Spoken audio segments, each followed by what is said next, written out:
Price lord brothers and sisters. கர்த்தராகிய இயேசு கிறிஸ்துவின் மகா பரிசுத்த நாமத்தினால் எல்லோரையுமே வாழ்த்துகிறேன். நம்ம எல்லோருக்குமே கர்த்தராகிய இயேசு கிறிஸ்து நிறைய சத்தியங்களை அவர் வெளிப்படுத்தி இருக்கிறாரு.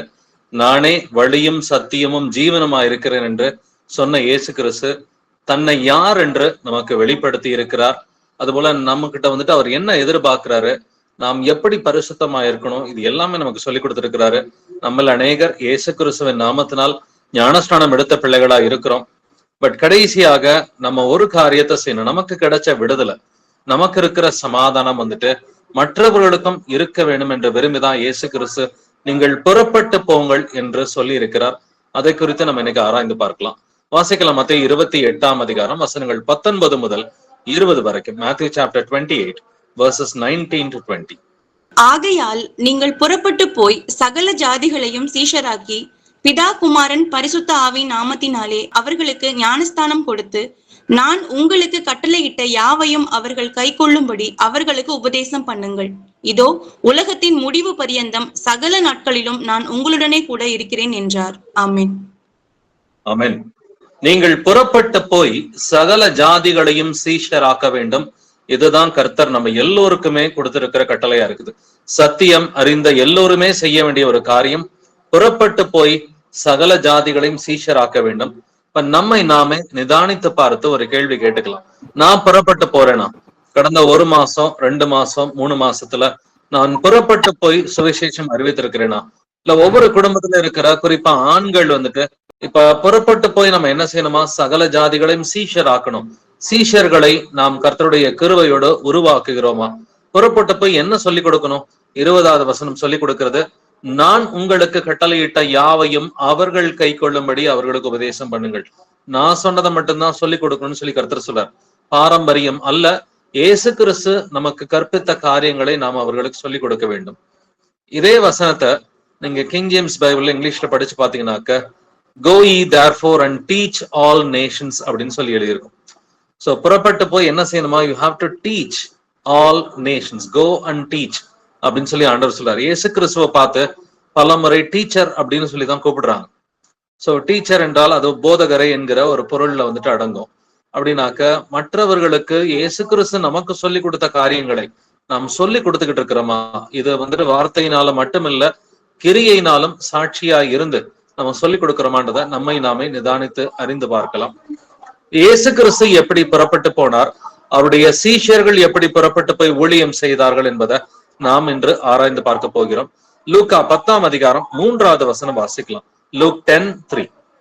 புறப்பட்டு போங்கள், ஆட்டுக்குட்டிகளை ஓநாய்க்குள்ளே அனுப்புகிறது போல இதோ நான் உங்களை அனுப்புகிறேன். ஆமென். புறப்பட்டு போங்கள் என்று கர்த்தர் சொல்லி இருக்கிறார். எப்படி புறப்பட்டு போகணுமா? ஆட்டுக்குட்டிகளை ஓநாய்களுக்குள்ளே அனுப்புகிறது போல இதோ நான் உங்களை அனுப்புகிறேன். அப்ப ஓநாய்கள் நிறைய இருக்கும்னு கர்த்தர் சொல்லி இருக்கிறார் இல்லைங்களா? ஓநாய் என்பது யாரை குறிக்கிறது? கள்ள போதகர்களை ஓநாய் என்கிற இந்த வார்த்தை குறிக்கிறது.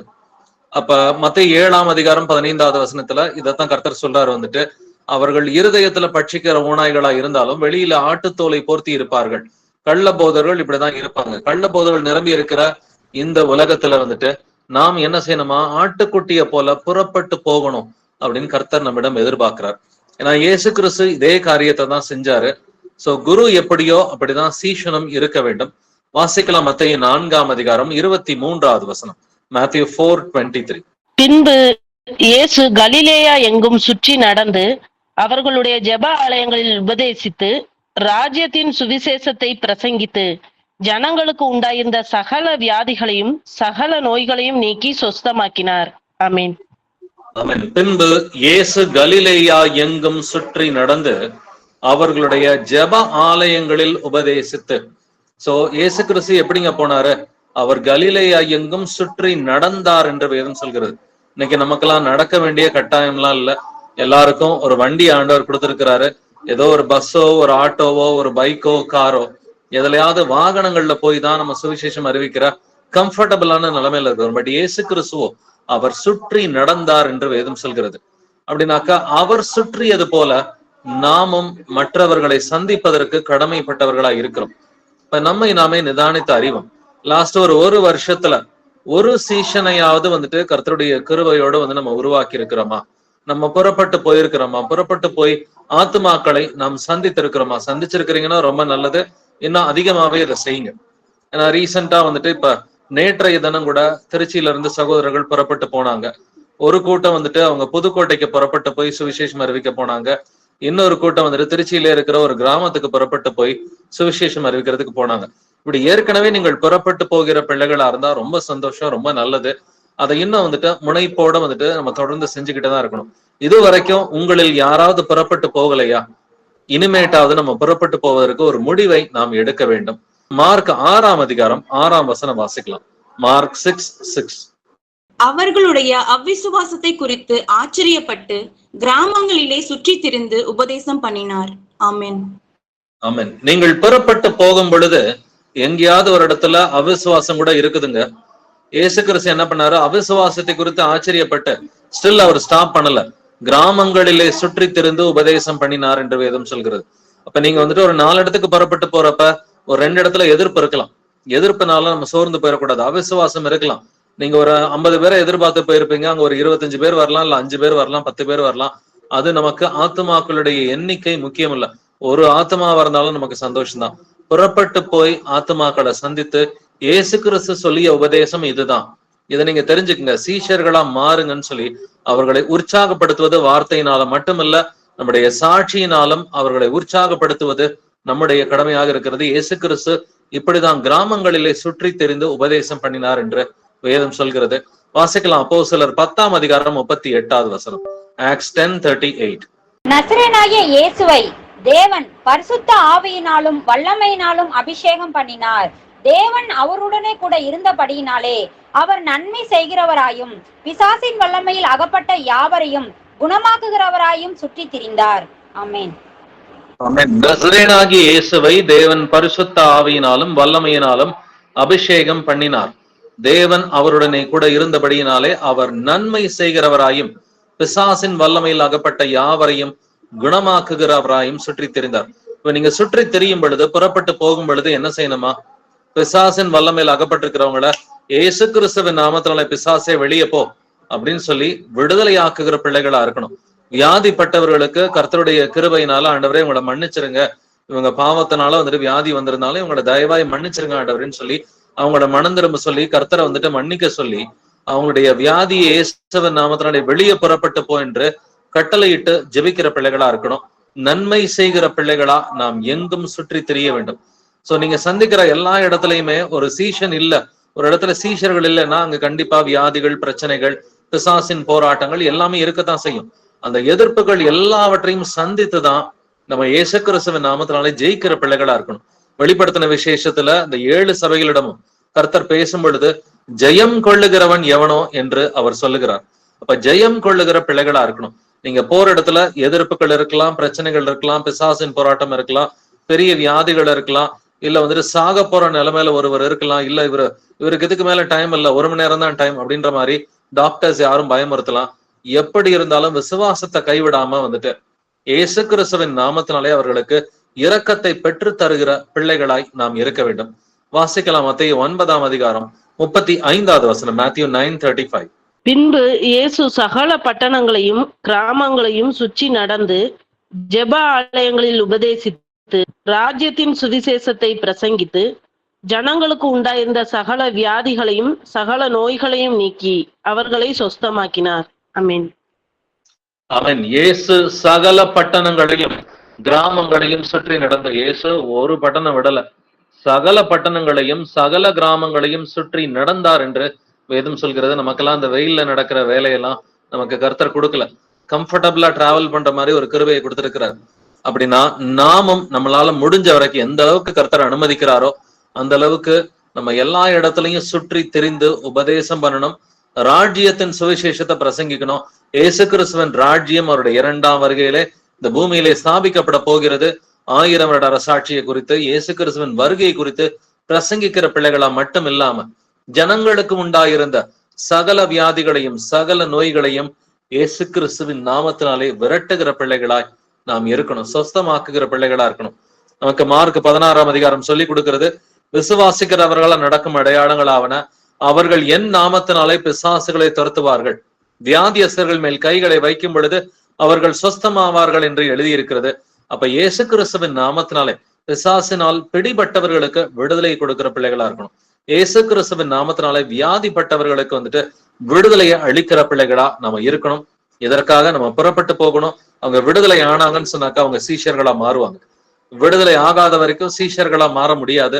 விடுதலை ஆகும் பொழுது அது வியாதியோ பிரச்சனையோ எதுவா இருந்தாலும் விடுதலை இருந்தா மட்டும்தான் சீஷர்களா நம்ம உருவாக முடியும். வாசிக்கலாம் மத்தேயு 13ஆம் அதிகாரம் முதல் 3 வசனங்கள். Matthew chapter 13 verses 1 to 3. இயேசு அன்றைய தினமே வீட்டிலிருந்து புறப்பட்டு போய் கடலோரத்திலே உட்கார்ந்தார். திரளான ஜனங்கள் அவரிடத்தில் கூடி வந்தபடியால் அவர் படவில் ஏறி உட்கார்ந்தார். ஜனங்கள் எல்லோரும் கரையிலே நின்றார்கள். அவர் அநேக விசேஷங்களை உவமைகளாக அவர்களுக்கு சொன்னார். கேளுங்கள், விதைக்கிறவன் ஒருவன் விதைக்க புறப்பட்டான். ஆமென். அவன் இயேசு அன்றைய தினமே வீட்டிலிருந்து புறப்பட்டு போய், நம்ம இதுவரைக்கும் வாசித்த எல்லா வசனங்களையும் இனிமேட்டு வாசிக்க போற வசனங்களையும் ஒண்ணு புறப்பட்டு போயின்ற ஒரு வார்த்தை இருக்கும். அப்படி இல்லைன்னா சுற்றி தெரிந்தார்கள், கிராமங்கள் தோறும் பட்டணங்கள் தோறும், ஏதாவது ஒரு வார்த்தை டிராவல் பண்ற மாதிரியே தான் வந்துட்டு வசனங்கள் வந்துட்டு இருக்கும். சோ இயேசு கிறிஸ்து அந்த அளவுக்கு எக்ஸ்டென்சிவா அவர் டிராவல் பண்ணியிருக்கிறாரு. ஒரு நாளைக்கே டென்ஸ் ஆஃப் கிலோமீட்டர்ஸ், 10, 20, 30, 40 கிலோமீட்டர் அளவுக்கு ஒரு நாளிலே அவர் நடந்து சுற்றி திரிந்து நன்மை செய்கிறவராக இயேசு கிறிஸ்து இருந்தார். அவர் புறப்பட்டு போனதுனாலதான் அற்புதமான உவமைகளை வந்து நம்ம கேட்கிறோம். 3வது வசனம் அதைத்தான் சொல்றது. அவர் புறப்பட்டு போய் கடலோரத்தில் உட்கார்ந்தார். 3வது வசனத்தில் அவர் அநேக விசேஷங்களை உவமைகளாக அவர்களுக்கு சொன்னார். நமக்கு நல்லா தெரிஞ்ச ஒரு உவமை எது? விதைக்கிறவன் ஒருவன் விதைக்க புறப்பட்டான். விதை என்பது தேவனுடைய வசனமா இருக்கிறது. நமக்கு மார்க் 4:14 இருக்கட்டும், இல்ல வந்துட்டு லூக்கா 8ஆம் அதிகாரமா இருக்கட்டும், எல்லா இடங்கள்லயும் வந்துட்டு விதை என்பது தேவனுடைய வசனம் என்று ஆவியானவர் எழுதி இருக்கிறார். அப்ப தேவனுடைய வசனமாகிய இந்த விதையை விதைக்கிற பிள்ளைகளா இருக்கணும். புறப்பட்டு போய் மாம்சத்துல பேசுறதோ இல்ல மாம்சத்துல ஒரு ஆறுதல் சொல்றதோ இதெல்லாம் ஏசப்பாவுக்கு விருப்பம் அல்ல. இந்த கட்டிட சபையில எல்லாம் பாத்தீங்கன்னாக்க புறப்பட்டு போவாங்க. புறப்பட்டு போய் என்ன பண்ணுவாங்கன்னாக்க மாம்சத்துல ஆறுதல் சொல்லிக்கிட்டு இருப்பாங்க. மாம்சத்துல ஆறுதல் சொல்றது நம்முடைய வேலை கிடையாதுங்க. வசனத்தை விதைக்கிற பிள்ளைகளாய் நாம் புறப்பட்டு போக வேண்டும். வசனம் இல்லாத இடத்துல ஆவியானவர் வந்துட்டு இருக்க மாட்டார். அப்ப வசனத்தை விதைக்கிற பிள்ளைகளாய் நம்ம இருக்கணும். ஒண்ணும் பிரச்சனை இல்லைங்க, நம்ம ஜெபிச்சுக்கலாம் அப்படின்னு ஜென்ரலா பேசுறதை காட்டிலும் என்ன ப்ராப்ளம்னு கேட்டு அதுக்கு வந்துட்டு என்ன சொல்யூஷன் சொல்லி அவங்களுக்கு சொல்யூஷனை சொல்லி மனம் திரும்ப வச்சு இயேசு கிறிஸ்துவின் நாமத்தினால விடுதலையை பெற்று தருகிற பிள்ளைகளாய் நாம் இருக்க வேண்டும். சோ கிளீனா ஒரு ரூட் பரலோகத்துக்கு போறதுக்கு இதுதான் வந்துட்டு வழி. நாம் முதலாவது மனம் திரும்ப வேண்டும். மனம் திரும்பி விடுதலையாக வேண்டும். சீஷர்களா மாறணும். மாறின பிறகு நாமும் மற்றவர்களுக்கு பிரயோஜனமா இருக்கும்படி பிரசங்கிக்க வேண்டும். இந்த வழியை வந்துட்டு அவர்களுக்கு காண்பிக்கிற பிள்ளைகளா நம்ம இருக்கணும். சோ இப்படி நம்ம புறப்பட்டு சுற்றி திரியும் பொழுது இயேசு கிறிஸ்து உங்கள் கைகளினாலே அற்புதங்களையும் அடையாளங்களையும் அவர் செய்வார். சில இடத்துல ஹோப்லெஸ்ஸான சிச்சுவேஷன் இருக்கும். ஹோப்லெஸ்ஸா அவ்வளவுதான், ஒண்ணும் முடியாது, இவங்க இறந்து போயிருவாங்க அப்படின்ற மாதிரி டாக்டர் சொன்னாலும் இயேசு கிறிஸ்து வல்லமையுள்ள தேவனா இருக்கிறார். அவர் சர்வ வல்லமையுள்ள தேவனா இருக்கிறார். மரித்தோரையும் எழுப்பின தேவன்.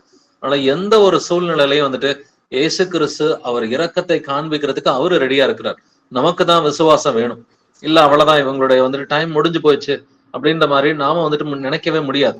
இயேசு கிறிஸ்து சர்வ வல்லமையுள்ள தேவனா இருக்கிறதுனால அவர் யாருடைய பாவங்களை வேணா மன்னிப்பாரு. எவ்வளவு பெரிய பாவமா இருந்தாலும் அவர் மன்னிப்பாரு. அவர் மன்னிக்கிறவர் மட்டும் இல்ல, அவர் விடுதலை கொடுக்கிற தேவனா இருக்கிறார். அப்போ ஒரு விடுதலை அடையும் பொழுது என்ன நடக்குதுன்னு சொன்னாக்க அவங்க இயேசு கிறிஸ்துவின் மேல விசுவாசம் வளருகிறது. விசுவாசம் வளரும் பொழுது அவங்களுக்கு விடுதலை வந்துட்டு ஆண்டவர் கொடுக்குறாரு. கம்ப்ளீட்டா விடுதலை ஆகுறாங்க. ஏன்னா எல்லாருடைய வாழ்க்கையிலையும் ஒரு பிரச்சனை மட்டும் இருக்காது. ஒரு பிரச்சனைக்கு இமீடியட்டா விடுதலை கிடைக்கலாம். இன்னொரு பிரச்சனைக்கு அவங்க விசுவாசம் வளர வளர விடுதலை வந்துட்டு கிடைக்கலாம். விடுதலை கிடைச்ச பிறகு நம்ம சீஷர்களாக மாறுகிறோம். சீஷர்களாக மாறும் பொழுது அந்த காலகட்டத்திலே நம்ம சத்தியத்தை அறிந்து கொண்டு ஞானஸ்நானம் எடுக்கிற பிள்ளைகளா ஆவியின் கனியில வளர்கிறோம். ஆவியின் கனியில வளரும் பொழுதே புறப்பட்டு போய் சுவிசேஷம் அறிவிக்கணும். 4 வசனம் தெரியுதா? 4 வசனத்தையாவது அறிவிக்கிற பிள்ளைகளா இருக்கணும். 40 வசனம் தெரிஞ்சா 40 வசனத்தை அறிவிக்கலாம். இல்ல பிரதர், எனக்கு அவரை போல வசனம் பேச தெரியாது, இவரை போல வசனம் பேச தெரியாது, அதெல்லாம் அவசியமே இல்லை. 4 வசனம் தெரியுமா? இந்த 4 வசனத்தை புறப்பட்டு போய் அறிவிக்கிற பிள்ளைகளா நம்ம இருக்கணும். வாசிக்கலாம் மத்தேயு 15:21. Matthew 15:21. பின்பு இயேசு அபிடம் விட்டு புறப்பட்டு தீரு சீதோன் பட்டணங்களின் திசைகளுக்கு போனார். ஆமென். சோ இயேசு எங்க போனாரு? அவ்விடம் விட்டு புறப்பட்டுன்னு சொல்லி எழுதியிருக்கு. அந்த புறப்பட்டுன்ற வார்த்தை நிறைய வசனங்கள்ல பார்த்துட்டோம். தீரு சீதோன் பட்டணங்களின் திசைகளுக்கு போனார். இந்த தீரு சீதோன் எங்கெங்க இருக்குது? இன்னைக்கு இருக்கிற லெபனானுடைய அந்த ஊருக்குள்ளாரதான் வந்துட்டு தீரு சீதோன் பட்டணங்கள் இருக்கு. டயர் அண்ட் சைடன் இன்னமுமே அந்த இருக்கிற பட்டணங்கள் தான். அப்ப இது எங்க இருக்குன்னா இஸ்ரேலோட பார்டர்ல இருக்குதுங்க, நார்தன் பார்டர்ல வந்துட்டு இருக்குது. இன்னைக்கு இஸ்ரேலோட நார்தன் பார்டருக்கு எல்லாருமே வந்துட்டு கார்ல தான் வந்துட்டு போறாங்க. பட் இயேசு கிறிஸ்து கால்நடையாக அவர் சுற்றி திரிந்து தீரு சீதோன் பட்டணங்களுக்கு அவர் வந்துட்டு சென்று சுவிசேஷத்தை அறிவித்தார். அதனால என்ன பயன் இருந்துச்சு? ஆயிரக்கணக்கான பேருக்கு வியாதிகள் சுகமாச்சு. அவரை தொட்டவர்கள் அனைவரும் சுகமடைந்தார்கள். அவரே புறப்பட்டு போய் ஒரு சிலர்கிட்ட நேரடியா நீங்க சுத்தமாக விரும்புகிறாயா கேட்டு குணமாக்குறாரு. அநேகர் இயேசு கிறிஸ்து கிட்ட வராங்க, வந்த அனைவரும் சுகம் பெறுகிறார்கள், வந்த அனைவரும் விடுதலை அடைகிறார்கள். ஆனால் எல்லாருமே விசுவாசிக்கவில்லை. அதுக்கு அர்த்தத்தை நம்ம விட்டுடலாம். நீங்க வந்துட்டு வசனத்தை விதைங்க, வசனத்தை வந்துட்டு விதைக்கும் பொழுது அந்த விதை வந்துட்டு வழி அருகே விழுந்துச்சுன்னா அது நம்மளுடைய பிரச்சனை கிடையாது.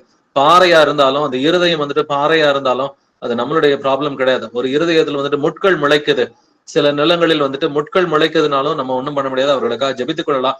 பட் ஒரு சிலர் அது நல்ல இருதயமா நல்ல நிலமா இருந்து 30, 60, 100 பலன் கொடுப்பார்கள். நீங்க எதிர்பார்த்திருக்கவே மாட்டீங்க. ஒரு சிலர் இவங்கெல்லாம் ஏத்துக்க மாட்டாங்கன்னு நினைப்பீங்க, அவங்க ஏத்துக்கிட்டு பலன் கொடுப்பாங்க. அதனால யாரையுமே நம்ம டிஸ்கவுண்ட் பண்ணிடவே முடியாது.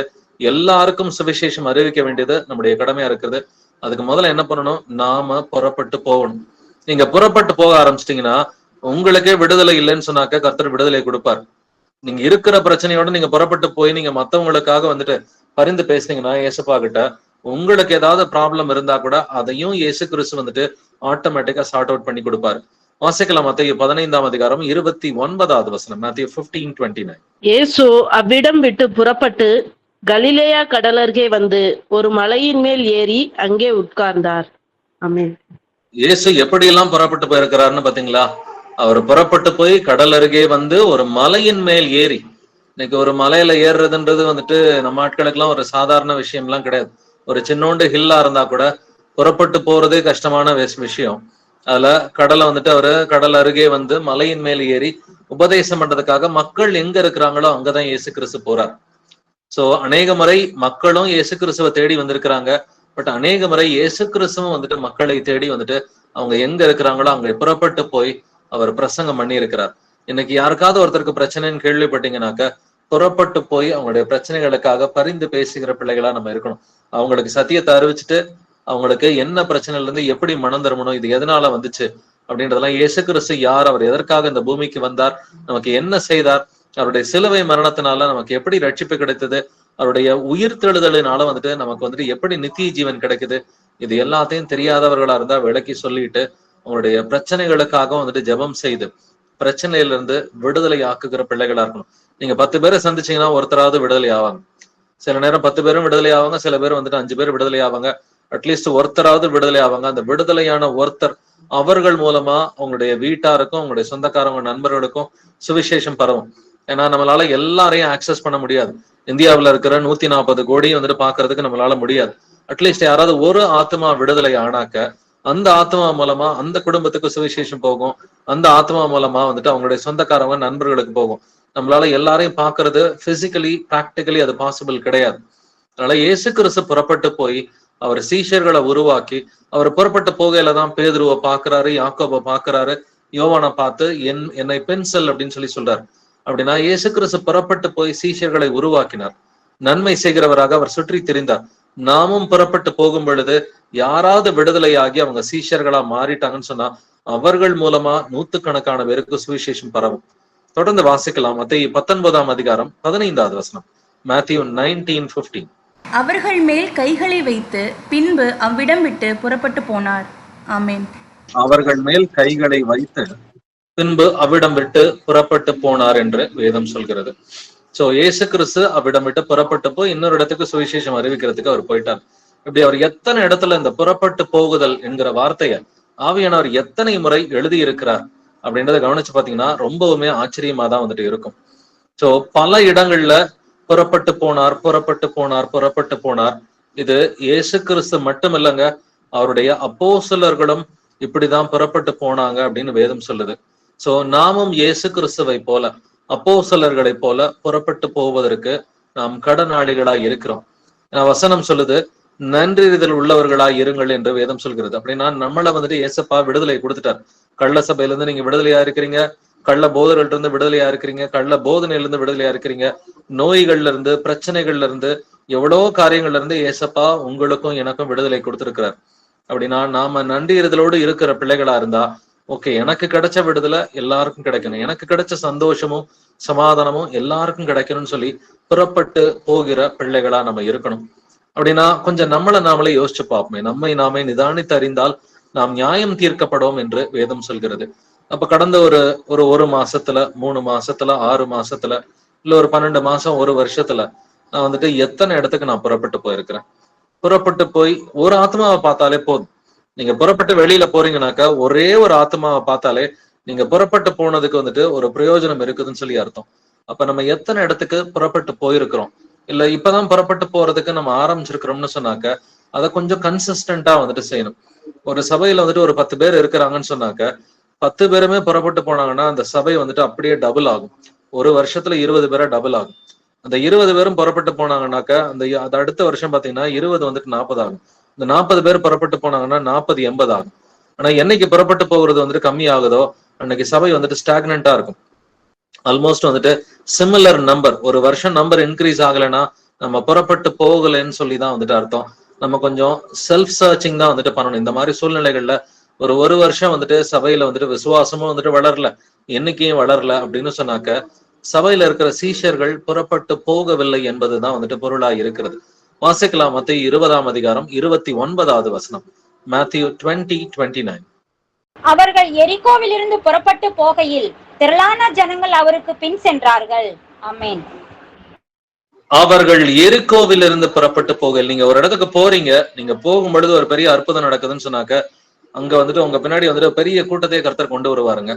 இதே மாதிரிதான் நம்முடைய சகோதரர்கள் வந்துட்டு அங்க பெங்களூர் பட்டணத்துல ஒரு சில கிராமங்களுக்கு எல்லாம் வந்துட்டு, வேற சிட்டிஸ்ல இருக்கிற கிராமங்களுக்கு எல்லாம் போய் வந்துட்டு பிரசங்கம் பண்ணும் பொழுது அங்க வந்துட்டு ஒரு வீட்டுல கர்த்தர் ஒரு பெரிய அற்புதம் பண்ணார். அந்த அற்புதத்தை கேள்விப்பட்டு அந்த ஊர்ல கிராமத்துல இருக்கிற அவ்வளவு ஜனங்கள் அந்த வீடு முழுவதும் வந்து குமிஞ்சிட்டாங்க. சோ அந்த அளவுக்கு நம்ம பைபிள்ல வாசிக்கிற விஷயங்களை நம்ம சகோதரர்கள் ஊழியத்தின் மூலமாவும் நம்ம வந்துட்டு கேள்விப்படுறோம். ஒரு பெரிய அற்புதம் நடக்குது, ரொம்ப வருஷமா வியாதியில வந்துட்டு படுக்கையா இருந்த ஒரு சகோதரன் சகோதரிக்கு வந்துட்டு குணமாகுதுன்னு சொன்னாக்க அதை கேள்விப்படுறவங்க ஆட்டோமேட்டிக்கா வந்துட்டு வருவாங்க. புறப்பட்டு போறதுல வந்துட்டு இதுதான் பெரிய நன்மையான காரியமா இருக்கிறது. அப்ப புறப்பட்டு போகும் பொழுது எங்க எந்த அளவுக்கு நன்மை நடக்கும்னு நமக்கு தெரியாது. ஆனா கர்த்தர் நம்முடனே கூட இருப்பார். அவர்கள் புறப்பட்டு போய் எங்கும் தெரிந்து பிரசங்கம் பண்ணினார்கள் என்று வேதம் சொல்கிறது. கர்த்தர் அவர்களுடனே கூட இருந்து கிரியை நடப்பித்தார் என்று வேதம் சொல்கிறது. நீங்க புறப்பட்டு போனீங்கன்னா வியாதிகளை சுகமாக்குறது இயேசுப்பாவுடைய கடமை. இது உங்களுடைய வேலை கிடையாது. நீங்க புறப்பட்டு போறது மட்டும்தான் உங்களுடைய வேலை. வியாதிகளை குணமாக்குறது இயேசுவா பாத்துக்குவாரு. விசுவாசத்தோட இயேசு கிறிஸ்துவின் நாமத்தினால பிசாசுகளை துரத்துங்க, வியாதிகளை வந்துட்டு வெளியே போன்னு சொல்லி கட்டளை போடுங்க, நிச்சயமா நடக்கும். வாசிக்கலாம் மத்தேயு 21ஆம் அதிகாரம் 17வது வசனம். மேத்யூ 21:17. அவர்களை விட்டு நகரத்திலிருந்து புறப்பட்டு பெத்தானியாவுக்கு போய் அங்கே ராத்தங்கினார். ஆமென். ஆமென். இதுலயுமே இயேசு கிறிஸ்து நகரத்திலிருந்து புறப்பட்டு பெத்தானியாவுக்கு போய் அங்கே ராத்தங்கினார். நகரம்ன்றது வந்துட்டு அது எருசலேம் நகரத்துல இருந்து வெளியில போய் பெத்தானியான்றது ஒரு சின்ன கிராமப்புறமா வந்துட்டு இருக்குது. நகரத்துல இருந்து புறப்பட்டு கிராமப்புறத்துக்கு போய் அங்கேயே தங்கி வந்துட்டு தங்கி இருந்தார். அப்படின்னா நான் கம்ஃபர்டபுளா என்னோட வீட்டுல இருக்கிறேன், இந்த மாதிரி இடத்துல என்னால தங்க முடியாது, இது கிராமமா இருக்குது, இது சின்னோண்டி இடமா இருக்குது, நான் இங்கெல்லாம் இப்படி தங்குறது. இந்த இயேசு கிறிஸ்து அவர் சர்வ வல்லமை உள்ள தேவன்க. தன்னையே தாழ்த்தி அவர் பூமிக்கு வந்ததே மகா பெரிய அன்பு. அதை விட இன்னும் அதிகமா தாழ்த்தி அவர் வந்துட்டு கம்ஃபர்டபுளா இருக்கிற இடத்துல கூட இல்லாம, அவர் டவுன்ல கூட இல்லாம கிராமத்துல போய் வந்துட்டு அவர் அங்கே தங்கினார் அப்படின்னு சொல்லி வேதம் சொல்கிறது. அவர் தங்கின சில இடங்கள்லாம் பாத்தீங்கன்னாக்க ஒலிவ மலையில அவர் தங்கி இருக்கிறாருன்னு சொல்லி வேதம் சொல்லுது. சோ இப்படிதான் நம்முடைய கர்த்தர், இந்த பூமிக்கு சொந்தக்காரர், ஐஸ்வர்யமுள்ள தேவன் வந்துட்டு இப்படிதான் வந்துட்டு அவர் எல்லா இடத்துலயும் சுற்றி திரிந்து பிரசங்கம் பண்ணினார். அப்படின்னா புறப்பட்டு போகும் பொழுது ஒரு சில நேரங்கள் ஒரு சில அசௌகரியம் கூட இருக்கலாம். கர்த்தர் நம்முடைய விசுவாச சோதிச்சு பார்ப்பார். எந்த அளவுக்கு நம்ம அவர் மேல விசுவாசமா இருக்கிறோன்றத வந்துட்டு சில இடங்கள்ல பாத்தீங்கன்னாக்க உங்களுக்கு எதுவுமே கிடைக்காது, தண்ணி கூட கிடைக்காத சூழ்நிலை வந்துட்டு இருக்கலாம். பட் எது எப்படி இருந்தாலும் நம்ம புறப்பட்டு போறது வந்துட்டு அங்க காஃபி குடிக்கவோ, டீ குடிக்கவோ, சாப்பாடு சாப்பிடவோ, தண்ணி குடிக்கிறதுக்கோ கிடையாது. நம்ம புறப்பட்டு போறது வந்துட்டு இயேசு கிறிஸ்துவின் நாமத்தின் மகிமைக்காக தான் நம்ம வந்துட்டு புறப்பட்டு போறோம். சோ அங்க கம்ஃபர்ட் எல்லாம் வந்துட்டு நம்ம எதிர்பார்க்கவே முடியாது. குறிப்பா நாங்கெல்லாம் ஒரு முறை வந்துட்டு புறப்பட்டு போனப்ப பாத்தீங்கன்னா ஒரு நடு காட்டுல வந்துட்டு தங்குறதுக்கு ஆண்டவர் ஒரு வாய்ப்பு கொடுத்திருந்தார். ஒரு காட்டுக்குள்ளார ஒரே ஒரு வீடு தான். அந்த ஒரு வீட்டுக்குள்ளார வந்துட்டு ஒரு பிரதர் வந்துட்டு அங்க தங்க வச்சிருந்தாரு. அன்னைக்கு நைட்டு பாத்தீங்கன்னா தங்குன இடத்துல சுத்தி வந்துட்டு 100 கணக்குல பூச்சிகள் இருந்துச்சு. 100 பூச்சிகள் இருந்துச்சு. பட் இருந்தாலும் அடுத்த நாள் ஊழியத்தை கர்த்தர் வந்துட்டு அற்புதமா நடத்தி கொடுத்தார். சோ ஊழியம் வந்துட்டு நன்றாக நடப்பது இதுதான் முக்கியமானது. அங்க என்ன லெவலுக்கு கம்ஃபர்ட் இருக்குது இது எதுவுமே முக்கியம் கிடையாது. நாங்க சுத்தி இருந்த இடத்துல எங்கேயுமே அங்க வந்துட்டு அங்க ஒரு டியூப் லைட் கூட கிடையாது. கம்ப்ளீட்டா ஒரு சூரியன் மறைந்த பிறகு டோட்டலி டார்க்கா இருந்துச்சு. அங்க எது வந்தாலுமே எதுவுமே தெரியாது. அங்க ஒரு நாய் வந்தாலோ ஒரு பாம்பு வந்தாலோ என்ன பக்கத்துல வருது அப்படின்றது எதுவுமே தெரியாது. அந்த வீட்டுல மட்டும் வந்துட்டு ஒரு 2 லைட் வந்துட்டு இருந்துச்சு. சோ வீட்டுக்குள்ளார பாத்தீங்கன்னா ஃபுல்லா காடா இருந்ததுனால பூச்சிகள் தான் இருக்கும். அதனால இது எதுவுமே முக்கியம் இல்லை. நீங்க புறப்பட்டு போனீங்கன்னா உங்களை கர்த்தர் பாதுகாக்கிறார். வழியிலையும் வந்துட்டு அவர் பாதுகாப்பாரு. நீங்க தங்குற இடத்துலயும் உங்களை பாதுகாப்பாரு. எந்த அசௌகரியம் வந்தாலும் வந்துட்டு சில நேரம் கர்த்தர் அதை அனுமதிப்பாரு. நீங்க புறப்பட்டு போகும் பொழுது உங்களுடைய விசுவாசத்தை சோதிக்கிறதுக்காக, உங்களுடைய வைராக்கியத்தை சோதிக்கிறதுக்காக கர்த்தர் அதை அனுமதிக்கிறவரா இருக்கிறார். ஆனா அது எல்லாத்தையும் நீங்க தாண்டுனீங்கன்னு சொன்னாக்க கர்த்தர் உங்களுடனே கூட இருந்து அவர் கிரியை நடப்பிப்பார். உங்களுடைய கைகளினாலே பெரிய அற்புதங்களும் அடையாளங்களும் நடந்து அநேக ஆத்மாக்களை வந்துட்டு சுவிசேஷத்தை ஏத்துக்கிறத உங்களால பார்க்க முடியும். இப்ப ரீசெண்டா நம்முடைய சகோதரர்கள் திருச்சியில பாத்தீங்கன்னாக்க கவர்மெண்ட் ஹாஸ்பிட்டலுக்கு போயிட்டு நிறைய பேருக்கு ப்ரே பண்ணிருக்கிறாங்க. அங்க சுகமானவங்க எங்க வீட்டுக்கு வாங்க, எனக்கு சுகமாயிடுச்சு, எங்களுடைய தெருவுல நிறைய பேர் வியாதிக்காரங்க இருக்கிறாங்க, எங்க ஊர்ல நிறைய பேர் வியாதிக்காரர்கள் இருக்கிறாங்க அப்படின்னா அவங்களுடைய தங்கி இருக்கிற கிராமங்களுக்கு வந்துட்டு கூப்பிட்டாங்க. முதல்ல ஹாஸ்பிட்டல் போனாங்க, அங்க ஒரு லீடு கிடைக்குது, அதன் மூலமா வந்துட்டு கிராமங்களுக்கு போறாங்க. அங்க போன இடத்துல அங்கேயுமே நிறைய பேர் புறஜாதிகள் உள்பட நிறைய அற்புதங்கள் அடையாளங்கள் நடந்து நிறைய பேர் ரீசெண்டான டைம்ஸ்ல சுவிசேஷத்தை ஏத்துக்கிட்டாங்க. அப்ப இதுக்கெல்லாம் ஸ்டார்டிங் பாயிண்ட் எங்க இருக்குது? நான் வந்துட்டு ஏதாவது புறப்பட்டு போய் பண்ணணும். சும்மா இருக்கிறதுக்கு பதிலா வாரத்துல ஒரு நாளாவது புறப்பட்டு போய் ஹாஸ்பிட்டல்ல போய் நான் வந்துட்டு 4 பேருக்கு ஜெபிக்கணும் அப்படின்ற அந்த உணர்வு ஆவியானவர் கொடுத்தாரு. அதன் மூலமா சகோதரர்கள் புறப்பட்டு வியாதியஸ்தர்களுக்கு ஜெபிக்கிறதுக்கு போனாங்க. அதுல பார்த்தாக்க அங்க வியாதிகள் குணமானவங்க அவங்க வீடுகளுக்கு திரும்பிய பிறகு அவங்க எங்க வீட்டுக்கு வாங்க, எங்க தெருவுக்கு வாங்க, எங்க ஊருக்கு வாங்கன்னு சொல்லி கூப்பிட்டு அநேகருக்கு சுவிசேஷம் அறிவிக்கிறதுக்கு இது ஒரு வாய்ப்பாக அமைந்தது. அப்படின்னா நீங்க எந்த ஊர்ல இருந்தாலும் உங்களுக்கு எந்த இடத்துக்கு போறதுன்னு தெரியல, அட்லீஸ்ட் கவர்மெண்ட் ஹாஸ்பிட்டலுக்காவது நீங்க போகலாம். வாரத்துக்கு ஒரு நாள் கவர்மெண்ட் ஹாஸ்பிட்டலுக்காவது நீங்க போனீங்கன்னா, டெய்லி போக முடியாட்டி கூட வாரம் ஒரு நாளாவது யாரையாவது புறப்பட்டு போய் சந்திக்கிற பிள்ளைகளா நம்ம இருக்கணும். வாசிக்கலாம் மார்க் 1:38 மார்க் 1:38. அவர்களை அவர் நோக்கி, அடுத்த ஊர்களிலும் நான் பிரசங்கம் பண்ண வேண்டுமாதலால் அவ்விடங்களுக்கு போவோம் வாருங்கள், இதற்காகவே புறப்பட்டு வந்தேன் என்று சொல்லி. ஆமேன். அடுத்த ஊர்களிலும் நான் பிரசங்கம் பண்ண வேண்டும் ஆதலால் அவ்விடங்களுக்கு போவோம் வாருங்கள். பக்கத்து ஊருக்கும் போய் பிரசங்கம் பண்ணணும்ப்பா. முதல்ல நீங்க லோக்கல்ல உங்க சொந்த ஊர்ல நல்லா புறப்பட்டு போய் நீங்க வந்து நிறைய பேருக்கு வந்துட்டு சுவிசேஷம் அறிவிக்கிறீங்கன்னா உங்களை கர்த்தர் எங்க பயன்படுத்துவாரு? பக்கத்து ஊர்லயும் கர்த்தர் உங்களை வந்துட்டு பயன்படுத்துவார். சோ இதே மாதிரிதான் நேத்து வந்துட்டு புதுக்கோட்டையில நடந்த கூடுகையில வந்துட்டு கர்த்தர் திருச்சியில இருக்கிற நிறைய சகோதர சகோதரிகளை ஈவன் 10-15 சகோதர சகோதரிகள் இங்க இருந்து புறப்பட்டு போயிருந்தாங்க. அப்படின்னா வெளியூர்லயும் கர்த்தர் உங்களை பயன்படுத்துவாரு. அவங்க உங்க ஊருக்கு வருவாங்க, நீங்க அவங்க ஊருக்கு போகலாம். இப்படி 2 சபைகள் ஒரே மாதிரி வந்துட்டு திங்க் பண்ண ஆரம்பிச்சாங்கன்னு சொன்னாக்க இந்த 2 சபைகள்லயுமே நல்ல ஆசீர்வாதம் இருக்கும், சமாதானம் இருக்கும், சந்தோஷம் இருக்கும், விசுவாசத்திலையும் எண்ணிக்கையிலையும் வந்துட்டு வளர்ச்சி இருக்கும். ஒருவரை ஒருவர் பார்த்து ஈஸியா கத்துக்கலாம். பைபிள்ல இருந்து இருந்த நிறைய சபைகள்லாம் பாத்தீங்கன்னா ட்வின் சிட்டிஸ் மாதிரி தான் இருந்துச்சு. கொலோசை பட்டணமும் லவோதிக்கியா பட்டணமும் பக்கம் பக்கமா தான் வந்துட்டு இருந்துச்சு. அக்காயா நாடுகளின் சபைகள் என்று நம்ம ஏற்கனவே பைபிள் ஸ்டடீஸ்ல எல்லாம் டிஸ்கஸ் பண்ணியிருக்கிறோம். மக்கதோனியா நாட்டு சபைகள் என்று நம்ம பைபிள் ஸ்டடீஸ்ல டிஸ்கஸ் பண்ணியிருக்கிறோம். இந்த மக்கதோனியா நாடு அப்படின்னு சொல்ற அந்த இடத்துல வந்துட்டு பாத்தீங்கன்னாக்க அங்க பிலிப்பு சபை இருக்குது, தெசலோனிக்கே சபை இருக்குது, பெரோயா சபை இருக்குது. கர்த்தர் கம்பேர் பண்ணி வசனங்கள் எழுதியிருக்கிறார். இந்த பெரோயா நாட்டு ஜனங்கள் வந்துட்டு பெரோயா ஊர்ல இருக்கிற அந்த சீஷர்கள் தெசலோனிக்கேவில் உள்ளவர்களை பார்க்கலும் நற்குணசாலிகளா இருந்தார்கள். ஏன் இப்படி கம்பேர் பண்ணி எழுதுறாரு? 2 ஊரும் பக்கத்து பக்கத்துலதான் இருக்குது. 2 ஊரும் பக்கத்து பக்கத்துல இருக்கிறதுனால கம்பேர் பண்ணி கர்த்தர் எழுதுறாரு. ஒருவருடைய விசுவாசத்தை பார்த்து இன்னொருவர் கற்றுக்கொள்ளலாம்.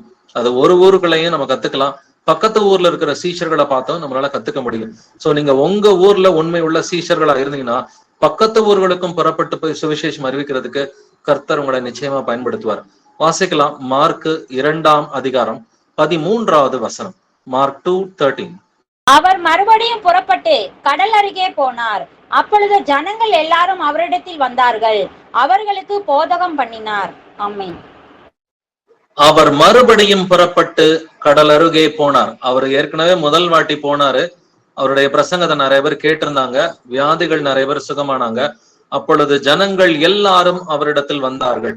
நீங்க முதல் தடவை போறப்ப ஒரு 4 பேர் தான் வந்திருப்பாங்க. அதுல யாராவது ஒருத்தருக்கு வியாதி குணமாயிடுச்சு, யாராவது ஒருத்தர் வந்துட்டு இருதயத்துல சந்தோஷத்தோடு வசனத்தை ஏத்துக்கிட்டாங்கன்னா நீங்க 2வது முறை போறதுக்கு கர்த்தர் ஒரு கிருபை கொடுத்தாருன்னா 2வது வாட்டி நீங்க போறப்ப நிறைய பேர் வருவாங்க. அதே இடத்துக்கு நீங்க 3வது வாட்டி போறப்ப இன்னும் நிறைய பேரை கர்த்தர் கூட்டிட்டு வருவார். ஒரே இடத்துக்கே நீங்க 5 வாட்டி 10 வாட்டி போனீங்கன்னா அந்த ஊர்ல அந்த கிராமங்கள்ல வந்துட்டு அதிகமான எண்ணிக்கையில வந்துட்டு சுவிசேஷத்தை ஏற்றுக்கொள்ளும்படி கர்த்தர் கிருபை பாராட்டுவார். இந்த மாதிரி நிறைய கிராமங்கள்ல கர்த்தர் கிருபை பாராட்டி இருக்கிறார். ஒரே இடத்துக்கு திரும்ப திரும்ப 1 தடவை 2 தடவை 3 தடவை 5 தடவை 10 தடவைன்னு சொல்லி நீங்க மீண்டும் மீண்டும் போகும் பொழுது அங்க சுவிசேஷத்தை ஏத்துக்கிற ஆத்துமாக்களுடைய எண்ணிக்கையும் அதிகமா இருக்கும். அதுபோல விசுவாசத்துல வளர்ச்சியும் வந்துட்டு அதிகமாவே அந்த ஆத்துமாக்கள்கிட்ட பார்க்க முடியும். சோ அப்படின்னாக்க ஒரு முறை தான் போகணுன்ற கட்டாயம் இல்ல. இயேசு கிறிஸ்து மறுபடியும் மறுபடியும், ஏன்னா மறுபடியும்ன்ற வார்த்தை இங்க இருக்குது, அவர் மறுபடியும் புறப்பட்டு கடல் அருகே போனார். சோ இயேசு கிறிஸ்து மறுபடியும் மறுபடியும் சில இடங்களுக்கு போயிருக்கிறாரு. நாமும் புறப்பட்டு போவதில் இது இயேசு கிறிஸ்துவை பார்த்து கற்றுக்கொள்ளணும். எங்க போகணும், எப்படி போகணும், எத்தனை முறை போகணும், போயிட்டு என்ன செய்யணும், இது எல்லாத்தையும் கர்த்தர் சொல்லி கொடுத்திருக்கிறாரு. ஒன்னே ஒண்ணுதான் முடிவு பண்ணணும், புறப்பட்டு போறேன் ஆண்டவரே, எனக்கு எங்க போறதுன்னு தெரியல, என்னை கூட்டிட்டு போங்கன்னு சொல்லி ஜெபிக்கிற பிள்ளைகளா இருந்தா அவரே எங்க போறதுன்னு சொல்லி நமக்கு சொல்லி கொடுப்பாரு. வாசிக்கலாம் மார்க் 6ஆம் அதிகாரம் 33வது வசனம். மார்க் 6:33. அவர்கள் புறப்பட்டு போகிறதை ஜனங்கள் கண்டார்கள்.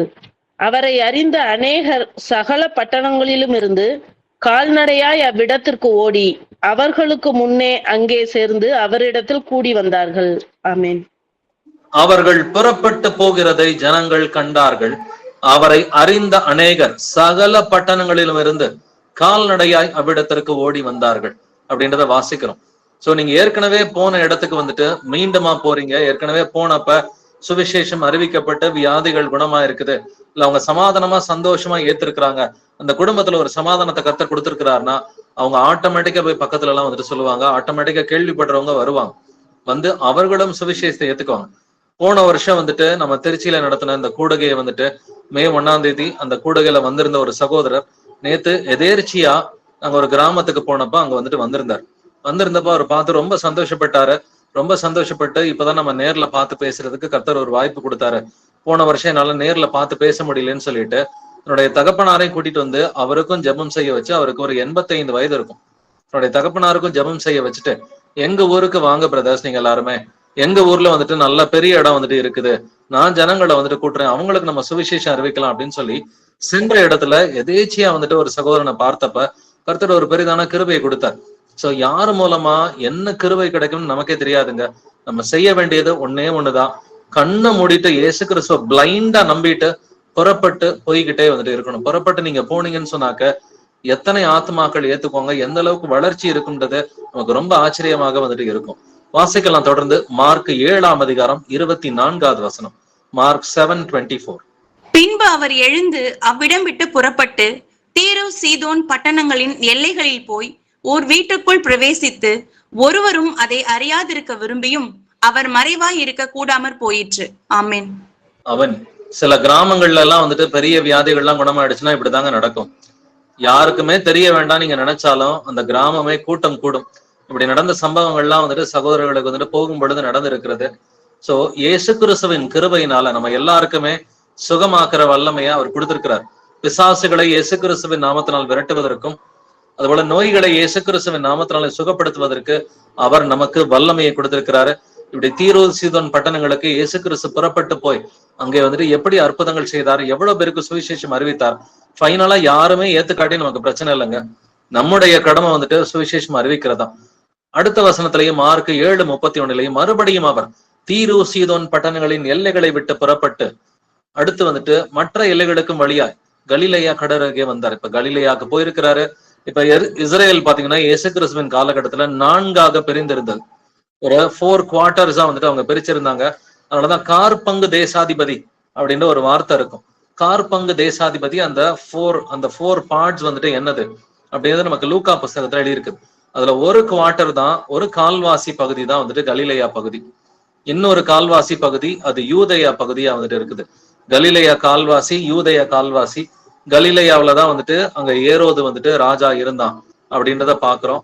அடுத்து வந்துட்டு யூதேயா பகுதியில அப்பொழுது ராஜா இல்ல, இயேசு கிறிஸ்து வளர்ந்த பொழுது அவர் 30 வயதா இருந்த காலகட்டத்துல அங்க ராஜா இல்ல. அவர் குழந்தையா இருந்தப்ப அங்க ராஜா இருந்தான், பெரிய ஏரோது இருந்தான். பட் அவர் வளர்ந்த பிறகு வந்துட்டு அந்த அற்கலையை தான் அங்க ராஜாவா வந்துட்டு இருக்கிறான். பட் யூதேயா பகுதியில கவர்னர் தான் இருக்கிறான். ஏன்னா இதுவும் தீர்க்க தரிசனத்தின்படி நடந்ததுதான். பட் இயேசு கிறிஸ்து கலிலேயாவுக்கு போயிருக்கிறாரு, யூதேயாவுக்கு போயிருக்கிறாரு, தீரு சீதோன் பட்டணங்கள் போயிருக்கிறாரு. அவர் அந்த இஸ்ரவேலின் எல்லைகள்ல வந்துட்டு எதையுமே அவர் மிச்சம் வைக்கல. பட் நிறைய இடத்துல அவர் ஏத்துக்கலைன்றதை நம்ம பாக்குறோம். அவருக்கு தண்ணி கூட கொடுக்கறதுக்கு யோசிச்சாங்க. நீர் யூதனா இருக்க என்கிட்ட வந்து எப்படி தண்ணி கேக்குறீங்க? சோ தண்ணி கொடுக்கறதுக்கு கூட வந்துட்டு அவருக்கு சுவிசேஷம் அறிவிக்கிறப்ப பரலோகத்தின் தேவன் பூமிக்கு ஒரு சாதாரண மனுஷனா இறங்கி வந்திருக்கிறாரு. அவருக்கு தண்ணீர் கொடுக்கறதுக்கு அந்த சமாரிய ஸ்திரீ யோசிச்சாங்க. பட் அந்த நிலைமையிலையும் இயேசு கிறிஸ்து ஜீவ தண்ணீரை குறித்து அவர் பேசினார். நமக்குமே இப்படி சிச்சுவேஷன்ஸ் இருக்கலாம். பழைய ஏற்பாட்டுல வந்துட்டு மக்களை விடுவிச்சு கர்த்தர் கூட்டிட்டு வர்றாரு. எகிப்துல இருந்து விடுவிச்சு கூட்டிட்டு வரப்ப எங்களுக்கு தண்ணி இல்ல, சாப்பாடு இல்ல, எங்களுக்கு காடை கிடைக்கலன்னு சொல்லி அவர்கள் எல்லோரும் வருத்தப்பட்டு முறுமுறுத்தார்கள். கர்த்தர் இதைத்தான் நமக்கு உபாகமம் 8ஆம் அதிகாரத்துல சொல்றாரு. அவர் உன்னை பசியினால் வருத்தி உனக்கு அப்பத்தெல்லாம் கொடுக்காம, உனக்கு தண்ணீர் கொடுக்காம வந்துட்டு உன்னை கர்த்தர் சிறுமைப்படுத்தினது எதற்காக?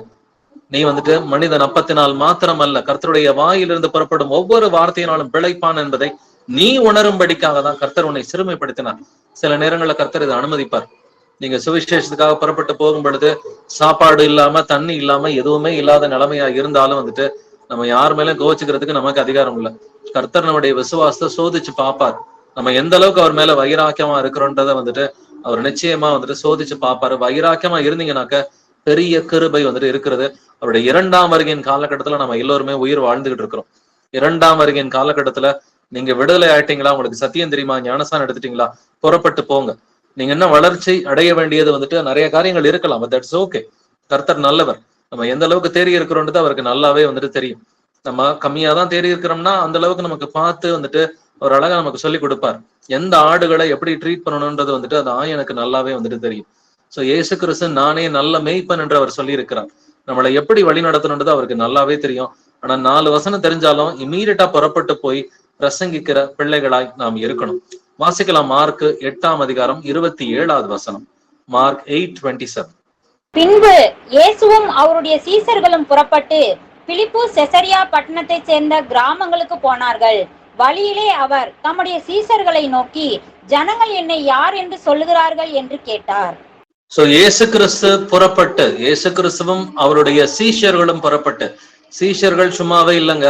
அவங்களுக்கு நிறைய வசனங்கள் தெரியாட்டி கூட பரிசுத்தாவியை பெறுவதற்கு முன்னாடி இயேசு கிறிஸ்துவோடு இவர்கள் வந்துட்டு சுற்றி நடந்தாங்க. இயேசு கிறிஸ்துவோடு வந்துட்டு இவங்க எல்லாம் நடந்து பரிசுத்தாவியை பெறுவதற்கு முன்னாடியே புறப்பட்டு சுவிசேஷம் அறிவிச்சாங்க. அதனால நம்ம கவனிக்க வேண்டிய ஒரு விஷயம். அவங்க பைபிளை கரைச்சு குடிச்சிட்டு பரிசுத்தாவியை பெற்ற பிறகுலாம் சுவிசேஷம் அறிவிக்கல. பரிசுத்தாவியை பெறுவதற்கு முன்னாடி வேத வாக்கியங்களுக்குரிய முக்கியத்துவம்லாம் அதிகமா தெரியறதுக்கு முன்னாடியே அவர்கள் புறப்பட்டு போய் சுவிசேஷம் அறிவித்தார்கள் என்பதை நம்ம நல்லாவே வந்துட்டு தெரிஞ்சுக்கணும்.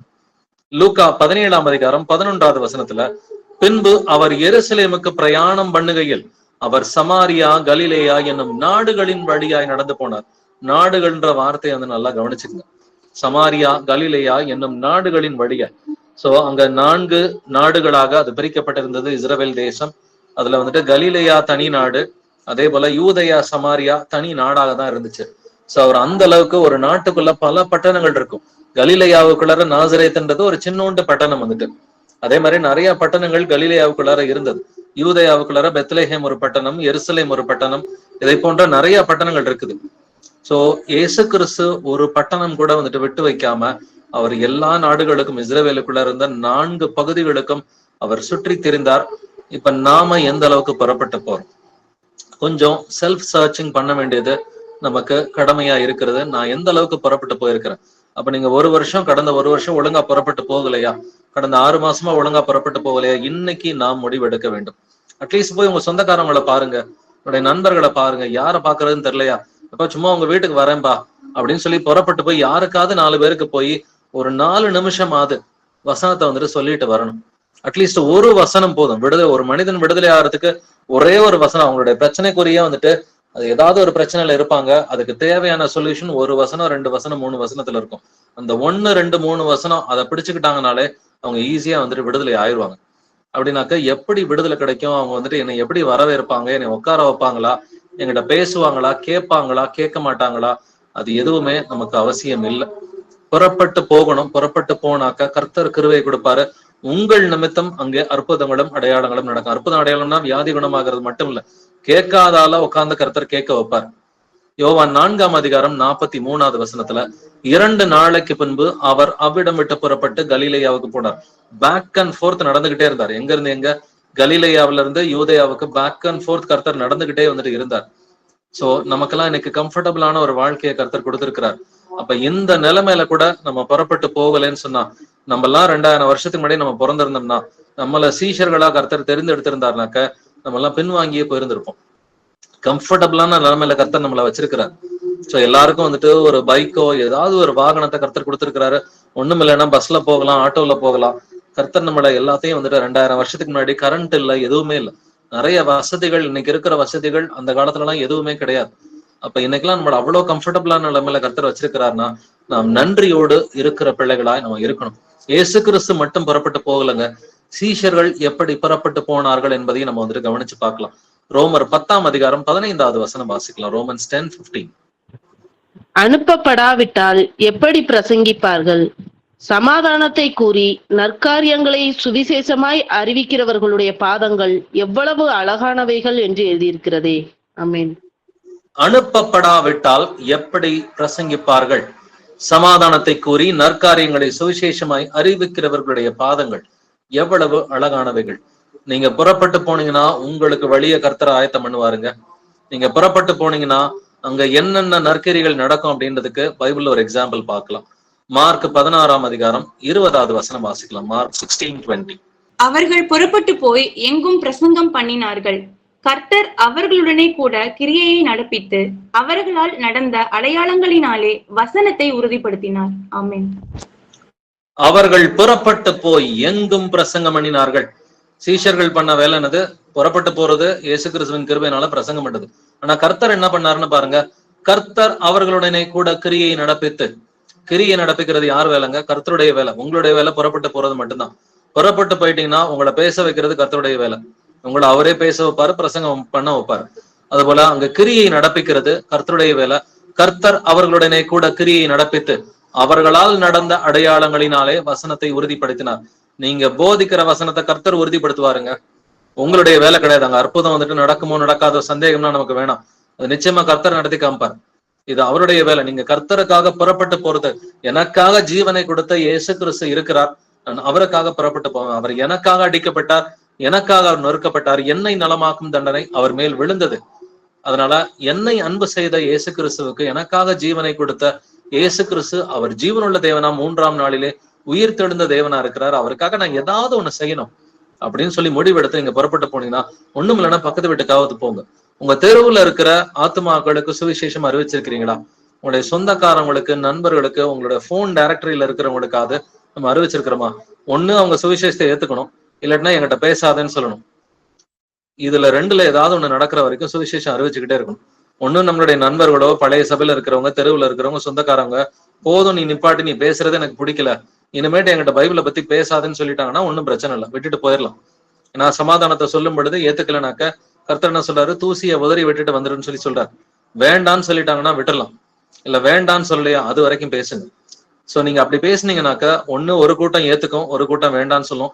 பைனரி சாய்ஸ்ல தான் வந்து நிற்கும். எஸ் ஆர் நோ, இந்த எஸ் ஆர் நோ இந்த பைனரி சாய்ஸ்ல தான் வந்துட்டு ஃபைனலா நிப்பாங்க. வேண்டான்னு சொல்லிட்டாங்கன்னா அவங்களுக்காக ஜெபிச்சுட்டு நம்ம விட்டுடலாம். பட் ஒரு சிலர் ஏத்துக்குவாங்க. ஏத்துக்கிட்டாங்கன்னாக்க அவர்கள் கனி கொடுக்கிற பிள்ளைகளா இருப்பார்கள்.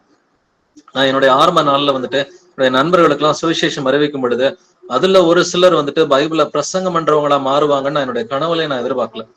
பட் அப்படியும் கர்த்தர் கிருபையை கொடுத்திருக்கிறார். சோ நண்பர்களில் ஒரு சிலர் சுவிசேஷத்தை ஏத்துக்கிட்டது மட்டும் இல்லாம அவங்க இன்னைக்கு வேதத்தை பிரசங்கிக்கிற பிள்ளைகளா, தெருவுல போய் ஊழியம் பாக்குற பிள்ளைகளா, இயேசு கிறிஸ்துவின் நாமத்துல வியாதியை குணப்படுத்துகிற பிள்ளைகளா இருக்கிறாங்க. சோ நீங்கள் நினைப்பதற்கும் கேட்பதற்கும் மேலாக கிரியை நடப்பிப்பவர் வந்துட்டு கர்த்தருங்க.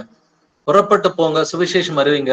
ஒண்ணும் இல்லைன்னா போன் டைரக்டரியில இருக்கிறவங்களுக்கு எல்லாருக்கும் போன் அடிச்சு இயேசு கிறிஸ்துவின் வசனங்களை போதிக்கிற பிள்ளைகளா இருந்தாக்க கர்த்தர் அவர்களுடனே கூட கிரியை நடப்பித்து, அதை வந்துட்டு அவர்கள்ன்றத உங்களோட பேரை போட்டுக்குங்க. கர்த்தர் உங்களுடனே கூட கிரியை நடப்பித்து உங்களால் நடக்கும் அடையாளங்களினாலே வசனத்தை உறுதிப்படுத்துவார். ஆமென். இது நிச்சயமாக நடக்கும். நம்ம வருகையின் நாட்கள்ல இருக்கிறோம். இயேசு வராரு நம்ம சொல்றோம்னா அது கிரியையில வந்துட்டு காண்பிக்கிற பிள்ளைகளா இருக்கணும். அந்த அர்ஜென்சி வந்துட்டு இருக்கணும். ஓகே, இயேசு கிறிஸ்து வராருனாக்க இவ்வளவு பேர் எச்சிப்பு இல்லாம இருக்கிறாங்க, அட்லீஸ்ட் நம்ம சர்க்கிள்ல நமக்கு தெரிஞ்சவங்களை வந்துட்டு புறப்பட்டு போய் அவர்களுக்கு சுவிசேஷத்தை பிரசங்கிக்கிற பிள்ளைகளா இருக்கணும். வேண்டாம் ரிஜெக்ட் பண்ணிட்டாங்கன்னா அவங்களுக்காக நம்ம ஜெபிச்சுட்டு வந்துடலாம். தொடர்ந்து வாசிக்கலாம். மார்க் 6ஆம் அதிகாரம் 12 முதல் 13 வசனங்களை வாசிக்கலாம். Mark chapter 6 verses 12 to 13. அவர்கள் புறப்பட்டு போய் மனம் திரும்புங்கள் என்று பிரசங்கித்து அநேகம் பிசாசுகளை துரத்தி அநேகம் நோயாளிகளை எண்ணெய் பூசி சொஸ்தமாக்கினார்கள். ஆமென். அவர்கள் புறப்பட்டு போய் மனம் திரும்புங்கள் என்று பிரசங்கித்து, என்ன பிரசங்கம்னு எனக்கு தெரியல பிரதர், மனம் திரும்புங்கன்னு சொல்லி பிரசங்கம் பண்ணுங்க. சிம்பிள். மனம் திரும்புங்க, உங்களுடைய வழிகளை விட்டு மனம் திரும்ப. அவங்களுக்கு நிச்சயமா அதுக்கு சத்தியத்தை ஏத்துக்கல, சீஷர்களா மாறலன்னா குடும்பத்துல ஏதாவது பிரச்சனை இருக்கும். ஒண்ணு வியாதி இருக்கும், இல்ல ஏதாவது ஒரு பிரச்சனை இருக்கும், இல்ல ஒரு கடன் இருக்கும், ஒரு சமாதானம் இல்லாத ஒரு வாழ்க்கையா இருக்கலாம், ஏதாவது ஒரு பிரச்சனை இருக்கும். அந்த பிரச்சனைக்கு நம்ம சொல்ல வேண்டிய தீர்ப்பு எப்ப மனம் திரும்பு. பைபிளை படி, நீ தனிப்பட்ட முறையில ஜெபம் பண்ணு, உடைய வாழ்க்கையை மாத்திக்க, மனம் திரும்பு, மன்னிக்க வேண்டியவங்க எல்லாம் வந்துட்டு மன்னி அப்படின்னு சொல்லி இயேசு கிறிஸ்து அது மட்டும் இல்லாம அநேக பிசாசுகளை துரத்தி அநேகம் நோயாளிகளை எண்ணெய் பூசி சொஸ்தமாக்கினார்கள். அப்ப பிசாசுகளை துரத்துறதுக்கு அவர் வல்லமையை கொடுத்திருக்கிறார். எந்த பிசாசுக்கும் வந்துட்டு இயேசு கிறிஸ்துவின் பிள்ளைகள் மேல அதிகாரமே கிடையாது. இயேசுவின் நாமத்தினால வெளியில போன்னு சொன்னா அது பயந்துட்டு ஓடி போயிடும். நமக்கு விசுவாசம் இருந்துச்சுன்னு சொன்னாக்க கர்த்தர் நம்முடனே கூட இருந்து கிரியை நடப்பிப்பார். வாசிக்கலாம். லூக்கா 9ஆம் அதிகாரம் 6வது வசனம். லூக் 9:6. அவர்கள் புறப்பட்டு போய் கிராமங்கள் தோறும் திரிந்து எங்கும் சுவிசேஷத்தை பிரசங்கித்து பிணியாளிகளை குணமாக்கினார்கள். ஆமென்.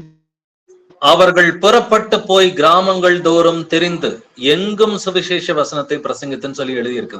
அப்ப இயேசு கிறிஸ்துவை போல சீஷர்களும் வந்துட்டு புறப்பட்டு போனார்கள் என்பதை நம்ம வந்துட்டு வாசிக்கிறோம்.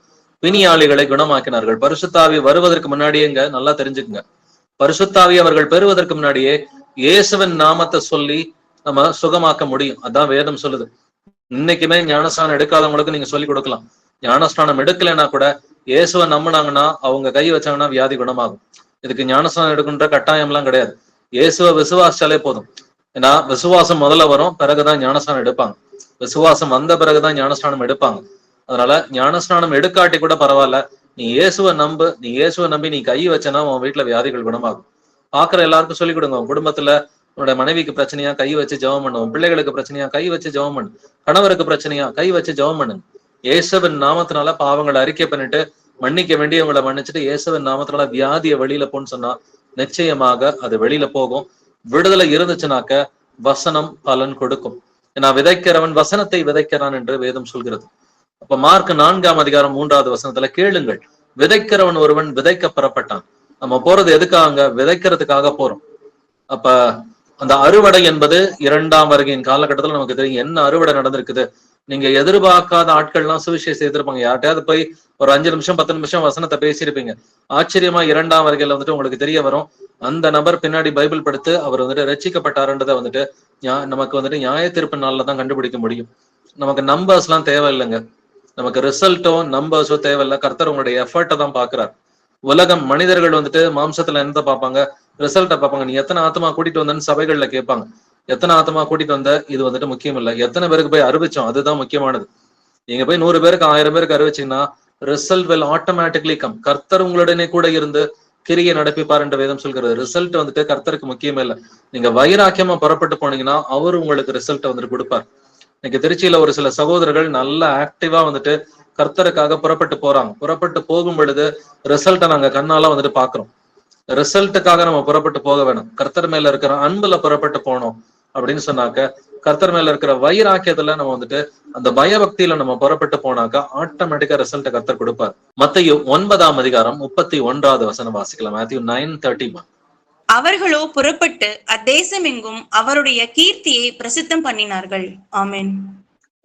ஆமென். அவர்களோ புறப்பட்டு அத்தேசம் எங்கும் அவருடைய கீர்த்தியை பிரசித்தம் பண்ணினார்கள். சுகமாகிற எல்லாரும் என்னங்க பண்ணுவாங்க? அவங்க போய் இயேசு கிறிஸ்து இப்படி 2 பேரும் எங்க வீட்டுக்கு புறப்பட்டு வந்தாங்கப்பா, சத்தியத்தை சொன்னாங்க, எனக்கு ஜெபம் பண்ணாங்க, எனக்கு குணமாயிடுச்சு, என் வீட்டுல இருக்கிற பிரச்சனை தீர்ந்துருச்சு அப்படின்னு சொல்லி அவர்கள் புறப்பட்டு போய் சத்திய சுவிசேஷத்தை அறிவிப்பார்கள். எல்லாரையும் இயேசுவோட சேர்த்து வைக்கிறதா நம்மளுடைய வேலை. எல்லாரையும் வந்துட்டு இப்ப மற்ற சபைகள் பாத்தீங்கன்னாக்கா அவங்க வந்துட்டு நீ ஏங்கிட்டவான்னு சொல்லி சொல்லுவாங்க. பட் பைபிள்ல அப்படி கிடையாது. நீ இயேசுவோட சேர்ந்துக்க, அவ்வளவுதான்.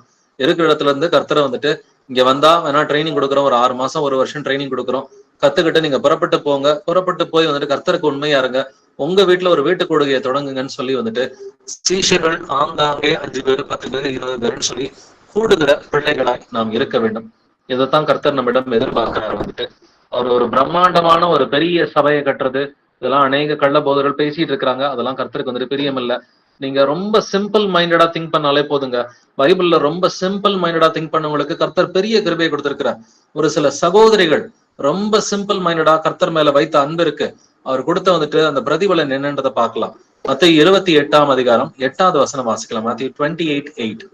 அவர்கள் பயத்தோடும் மகா சந்தோஷத்தோடும் கல்லறையை விட்டு சீக்கிரமாய் புறப்பட்டு அவருடைய சீசர்களுக்கு அறிவிக்க ஓடினார்கள். ஆமென். இயேசு கிறிஸ்து மரித்து விட்டார், அவரை போய் கல்லறையில வந்துட்டு பார்க்கணும்னு சொல்லி ஒரு சில சகோதரிகள் ஆசைப்படுறாங்க. மகதலேனா மரியாள் போன்ற ஒரு சில சகோதரிகள் ஆண்டவர் மரித்த பிறகும் அவர் மேல் அன்போடு வந்துட்டு இருந்தாங்க. அவர் உயிர்த்திட்டாருன்றது அவங்களுக்கு தெரியல. இவங்க வந்துட்டு ஞாயிற்றுக்கிழமை காலையில வந்துட்டு இவங்க புறப்பட்டு போறாங்க. இயேசு கிறிஸ்து சனிக்கிழமை ஈவினிங்க உயிர்த்தறாரு.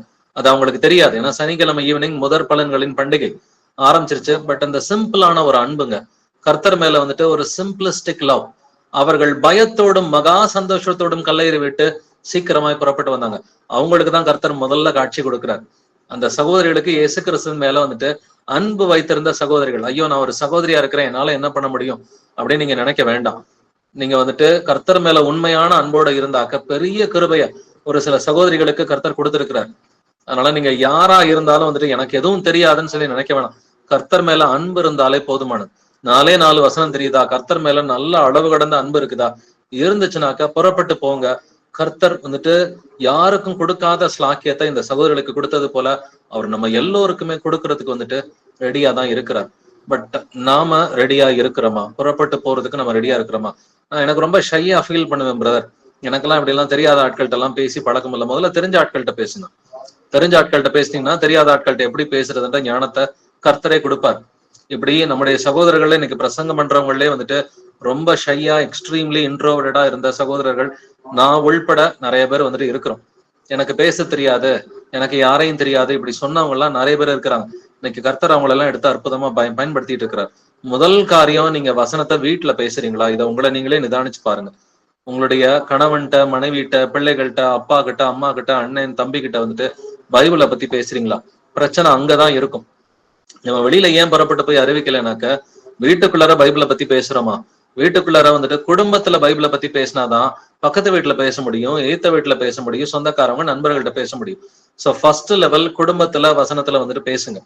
ரெண்டாவது செகண்ட் லெவல் வந்துட்டு உங்களுடைய சொந்தக்காரங்க, நண்பர்கள், பக்கத்து வீடு, எய்த்த வீடு, பழைய சபையில தெரிஞ்சவங்க, ஆபீஸ்ல வேலை பார்க்கறவங்க, இவங்களை டார்கெட் பண்ணுங்க.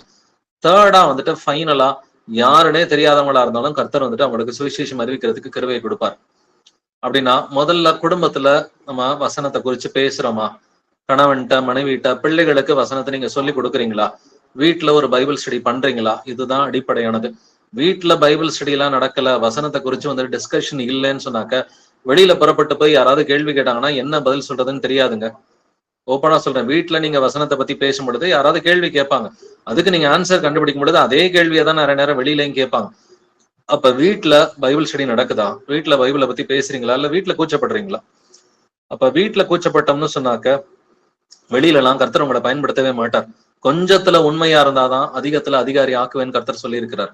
அப்படின்னா வீட்டுல முதலாவது வந்துட்டு கர்த்தருடைய வசனங்களை குறித்து பேசுகிற பிள்ளைகளா, டிஸ்கஸ் பண்ற பிள்ளைகளா, ஆராய்ச்சி செய்கிற பிள்ளைகளா நாம் இருக்க வேண்டும்.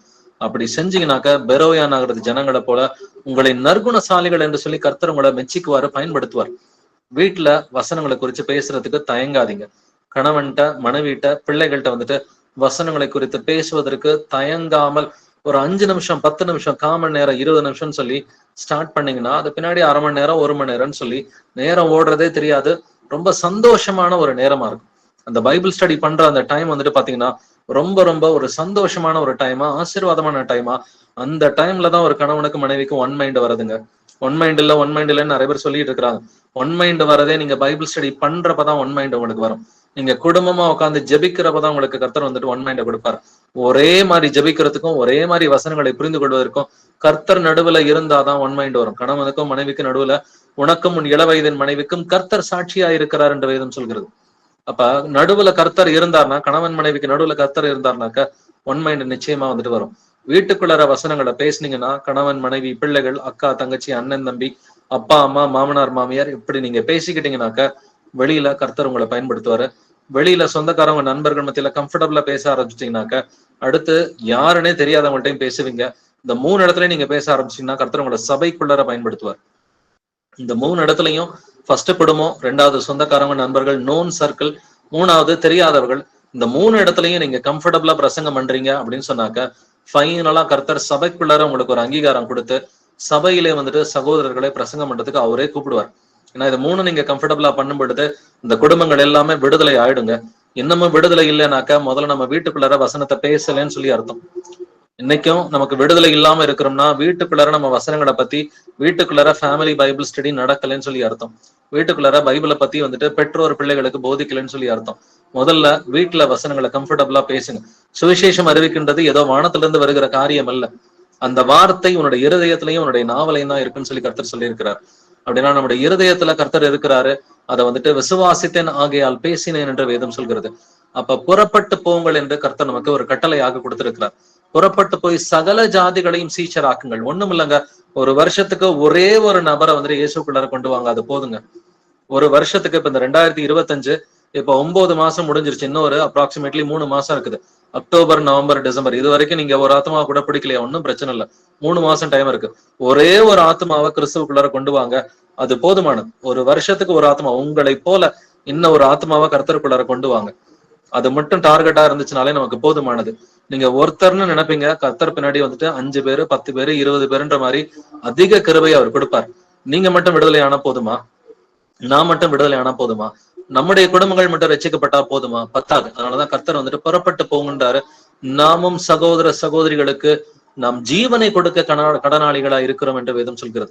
நீங்க 1 யோவான் 3ஆம் அதிகாரம் 16வது வசனம் படிக்கும் பொழுது கர்த்தர் நமக்கு ஜீவனை கொடுத்தது போல நாமும் சகோதர சகோதரிகளுக்காக ஜீவனை கொடுப்பதற்கு கடனாளிகளா இருக்கிறோம். ஜீவனை கொடுக்காட்டி கூட முதல்ல மன்னிக்கலாம். மன்னிக்காதவங்களை வந்துட்டு முதல்ல மன்னிங்க. 2வது காரியமா வந்துட்டு வசனத்தை குறித்து நம்ம வந்துட்டு வாஞ்சையோடு, ஐயோ இவங்க எல்லாம் ரட்சிக்கப்படாம இருக்கிறாங்களேன்னு சொல்லி புறப்பட்டு போய் சுவிசேஷம் அறிவிக்கிற பிள்ளைகளாய் நம்ம எல்லோருமே மாறும் பொழுது கர்த்தர் நம்முடனே கூட இருந்து கிரியை நடப்பிப்பார். அப்படின்னா இன்னைக்கு தமிழ்நாடு முழுவதும் நம்ம வீட்டு சபையில கூடியிருக்கிறோம். கர்நாடகா முழுவதும் பல பட்டணங்கள்ல வீட்டு சபையாக கூடியிருக்கிறோம். ஈவன் இந்த 2 பட்டணங்களையும், இந்த 2 ஸ்டேட்ஸையும் தாண்டி இன்னும் வந்துட்டு வெளியில இருக்கிற ஸ்டேட்ஸ்ல, ஈவன் வெளிநாடுகள்லயும் வந்துட்டு சகோதர சகோதரிகள் சத்தியத்தை ஏத்திருக்கிறாங்க அப்படின்னு சொன்னாக்க அடிப்படையாக நம்ம செய்ய வேண்டிய காரியம் புறப்பட்டு போக வேண்டும். புறப்பட்டு போனீங்கன்னா பக்கத்து ஊர்ல ஒரு பிரேயர் ஸ்டார்ட் ஆகுங்க. உங்க ஊர்ல ஒரு பிரேயர் நடக்குதா, நீங்க புறப்பட்டு போனீங்கன்னா பக்கத்து கிராமத்துல, பக்கத்துல இருக்கிற சிட்டில வந்துட்டு ஒரு ஹவுஸ் சர்ச் ஸ்டார்ட் ஆகுற மாதிரி கர்த்தர் கிருபையை கொடுப்பார். சோ அடிப்படை நம்ம எல்லோருக்குமே, சீஷர்கள் எல்லோருக்குமே அடிப்படை, நீங்க விடுதலை ஆயிட்டீங்களா, புறப்பட்டு போங்க. விடுதலை ஆகாட்டியும் புறப்பட்டு போங்க. விடுதலை ஆயிடுவீங்க ஆட்டோமேட்டிக்கா. இந்த ப்ராசஸ் நீங்க ஆட்டோமேட்டிக்கா விடுதலை ஆயிடுவீங்க. புறப்பட்டு போவது இது சீஷனுக்குரிய ஒரு இலக்கணம், சீஷனுக்குரிய ஒரு கடமை, சீஷனுக்குரிய ஒரு அழகு. இப்போ புறப்பட்டு போகிறவர்கள் தான் கர்த்தருக்குள்ளார இருக்கிறாங்கன்றதே கர்த்தர் சொல்லி இருக்கிறார். ஏன்னா நீங்கள் என்னிலும் என் வார்த்தைகள் உங்களிலும் இருந்தால் நீங்கள் கேட்டுக்கொள்வது எதுவோ அது உங்களுக்கு செய்யப்படும்னு சொல்லி யோவான் 15ஆம் அதிகாரத்துல அவர் சொல்லியிருக்கிறார். இதுல 8வது வசனத்துல நீங்கள் அதிக கனிகளை கொடுப்பதன் மூலமா நீங்கள் வந்துட்டு பிதா உங்களில் மகிமைப்படுவார், எனக்கும் நீங்கள் சீஷரா இருப்பீர்கள். அப்ப அதிக கனிகளை கொடுப்பவர்கள் தான் சீஷர்கள் என்று வேதம் சொல்கிறது இல்லைங்களா? அப்போ உபதேசத்துல நிலைச்சிருந்தா மட்டும் சீஷன் கிடையாது. யோவான் 8:31 சொல்லுது, என் உபதேசத்தில் நிலைத்திருந்தால் மெய்யாகவே என் சீஷரா இருப்பீர்கள். அப்போ உபதேசத்துல நிலைச்சிருந்தா மட்டும் பத்தாது, அன்புல நிலைச்சிருக்கணும். நமக்கு யோவான்ல வந்துட்டு 13ஆம் அதிகாரத்துல என்னுடைய அன்புல நிலைத்திருக்கணும்னு சொல்லி சொல்றாரு. அப்ப அன்புல நிலைச்சிருந்தா சீஷர்கள், உபதேசத்துல நிலைச்சிருந்தாக்க சீஷர்கள். ஃபைனலா கனி கொடுக்கணும். கனி கொடுத்தாதான் அவன் சீஷன், கனி கொடுக்கலன்னா அவன் சீஷன் இல்லை. அப்ப அதிக கனிகளை கொடுக்கணும்னா பிதாவானவர் சுத்தம் செய்வார். நமக்குள்ளார இன்னும் இருக்கிற அழுக்குகளை எல்லாத்தையும் வந்துட்டு பிதாவானவர் எடுத்து அவர் சுத்தம் செய்வார். சுத்தம் செய்யும் பொழுது ஆரம்பத்துல 1 ஆத்மா, 2 ஆத்மா, 5 ஆத்மான்னு சொல்லி பிடிக்கும் பொழுது அந்த ப்ராசஸ்ல கர்த்தர் நம்மளை சுத்தம் செய்ய வரும் பொழுது, ஓகே ஆண்டவரே நான் இன்னமும் மாத்திக்கிறேன், இதெல்லாத்தையும் நான் எடுத்து போடுறேன்னு சொல்லி நீங்க விட்டு கொடுக்கும் பொழுது அதிக கனிகளை கொடுக்கும்படி 30, 60, 100 கனிகளை கொடுக்கும்படி கர்த்தர் நிச்சயமா உங்களை பயன்படுத்துவார். அப்ப முதலாவது நாம இன்னைக்கு முடிவு எடுக்கலாம். இது வரைக்கும் நீங்க புறப்பட்டு போகலையா, இன்னைக்கு முடிவெடுத்து நான் புறப்பட்டு போறேன் ஆண்டவரேன்னு சொல்லி ஆண்டவர்கிட்ட நம்ம எல்லாருமே ஒப்பு கொடுக்கலாம். இல்ல ஏற்கனவே நீங்க புறப்பட்டு போக ஆரம்பிச்சிருக்கிறீங்களா, நல்லது. ஒரு 6 மாசம், 1 வருஷம், 2 வருஷமா புறப்பட்டு போறீங்களா, இன்னும் பிதாவானவர் நம்மை சுத்தம் செய்ய வேண்டும். சுத்தம் செய்து அதிக கனிகளை கொடுக்கும்படி நம்ம வந்துட்டு அவர் எக்யூப் பண்ணணும்னு சொல்லி ஒரு ஜெபத்தோட நம்ம ஒப்பு கொடுக்கலாம். Praise lord brothers and sisters. எங்கள் கர்த்தராகிய இயேசுவே, எங்கள் அப்பா தந்தையை போற்றுகிறோம், புகழுகிறோம், வாழ்த்தி வணங்கி ஆராதிக்கிறோம், துதிக்கிறோம், நன்றி செலுத்துகிறோம், ஸ்தோத்திரம் செலுத்துகிறோம். ஆண்டவரே எங்கள் கர்த்தராகிய இயேசுவே, நீர் நல்லவர், வல்லவர், பரிசுத்தர், தூயவர். நீர் இரக்கமுள்ளவர், நீர் சாந்தமுள்ளவர், நீர் நீதி உள்ளவர். துதியும் கனமும் மகிமையும் வல்லமையும் என்றெண்டுமும் உடையது. ஏசப்பா, இந்த வேளையில ஆண்டவரே, புறப்பட்டு போங்கள் என்று வேதம் சொல்கிறது. புறப்பட்டு போய் சகல ஜாதிகளையும் சீஷராக்குங்கள் என்று வேதத்தில் எழுதியிருக்கிறது. நீர் நன்மை செய்கிறவராகவே நீர் சுற்றி திரிந்தீர் என்பதை நாங்கள் வாசிக்கிறோம் ஆண்டவரே. நீங்க கால்நடையா எல்லா ஊர்களுக்கும் ஆண்டவரே நடந்தே போய் சுவிசேஷத்தை அறிவிச்சிங்க. நாங்களும் வந்துட்டு ரொம்ப கம்ஃபர்டபுளான நிலைமையில இருக்கிறோம் ஆண்டவரே. இன்னைக்கு எங்களுக்கு வந்துட்டு எவ்வளவோ வசதிகளை நீங்க செஞ்சு கொடுத்துருக்கீங்க. வாகனங்கள் இருக்குது, நல்ல வீடுகளை கொடுத்துருக்கிறீங்க, நல்ல கரண்ட் வசதியை கொடுத்துருக்கிறீங்க. ஆனாலும் ஆண்டவரே, எங்களில் அநேகர் புறப்பட்டு போகாம தான் ஆண்டவரே இருக்கிறோம். அதற்காக முதலாவது எங்கள் எல்லோரையும் நீ தயவாய் மன்னிக்க வேண்டுமாறு கெஞ்சி மன்றாடுகிறேன். ஏற்கனவே புறப்பட்டு போகிறவர்களை இன்னும் ஆசீர்வதிங்க, இன்னும் அவங்களை எக்யூப் பண்ணுங்க, அவங்கள பரிசுத்தம் பண்ணுங்க, சுத்தம் பண்ணுங்க. புறப்பட்டு போகாதவர்களுக்கு ஆண்டவரே முதலாவது எங்களை மன்னிச்சு புறப்பட்டு போகும்படி நீர் கிருபை அளிக்க வேண்டுமாறு கெஞ்சி மன்றாடுகிறேன். எல்லோருமே புறப்பட்டு போய் சுவிசேஷம் அறிவிக்கிற பிள்ளைகளா ஆண்டவரே, சபையில இருக்கிற ஒவ்வொரு அவயத்துக்கும் நீங்க கடமையை கொடுத்திருக்கிறீங்க ஆண்டவரே. சபை என்பது அது இயேசு கிறிஸ்துவின் சரீரமாக இருப்பதனால சரீரத்துல நாங்கள் எல்லோரும் அவயவங்களா இருக்கிறோம். எப்படி வந்துட்டு நாங்க அப்போஸ்தலர் நடவடிக்கையில வந்துட்டு சிதறி போன சீஷர்கள் எங்கும் தெரிந்து பிரசங்கம் பண்ணினார்கள் என்று வேதத்தில் எழுதியிருக்கிறத நாங்க வாசிக்கிறோமோ, அதன்படி ஆண்டவரே சீஷர்கள் எல்லாருமே பிரசங்கம் பண்ணணும் அப்படின்னு வேதத்தில் எழுதியிருக்கிறபடி நாங்கள் எல்லோரும் புறப்பட்டு போய் எங்களுக்கு தெரிஞ்சவங்களுக்கு, எங்க சொந்தக்காரவங்க, நண்பர்கள், எங்களுடைய ஆண்டவரே பழைய சபையில இருக்கிறவங்க, ஆபீஸ்ல வேலை பார்க்கறவங்க, அட்லீஸ்ட் இந்த சர்க்கிளுக்காவது நாங்கள் புறப்பட்டு போய் சுவிசேஷம் அறிவிக்கிறதுக்கு கிருபை கொடுங்க. அதற்கு முதலாவது சபையில இருக்கிற எல்லா குடும்பங்களிலும் வீட்டுல ஒரு பைபிள் ஸ்டடி நடக்கிறதுக்கு கிருபை கொடுங்கப்பா. அவங்க ஃபேமிலி பைபிள் ஸ்டடி பண்றதுக்கு எல்லா குடும்பங்களுக்கும் இரக்கம் பாராட்டுங்க ஆண்டவரே. கணவன், மனைவி, பிள்ளைகளா இவர்கள் உட்கார்ந்து, என் பிள்ளைக்கு 2 வயசு தான் ஆகுது, என் பிள்ளைக்கு வந்துட்டு 8 வயசு தான் ஆகுது, அதுக்கு சொன்னா புரியாதுன்னு சொல்லி மாம்சத்திலே சிந்திச்சு மாம்சத்திலே இவர்கள் பேசிக்கொண்டு இல்லாமல் கர்த்தரின் ஆண்டவரே உங்களுடைய கிருபையை வந்துட்டு இவர்கள் நல்லா புரிஞ்சுக்கிறதுக்கு இரக்கம் பாராட்டுங்க ஆண்டவரே.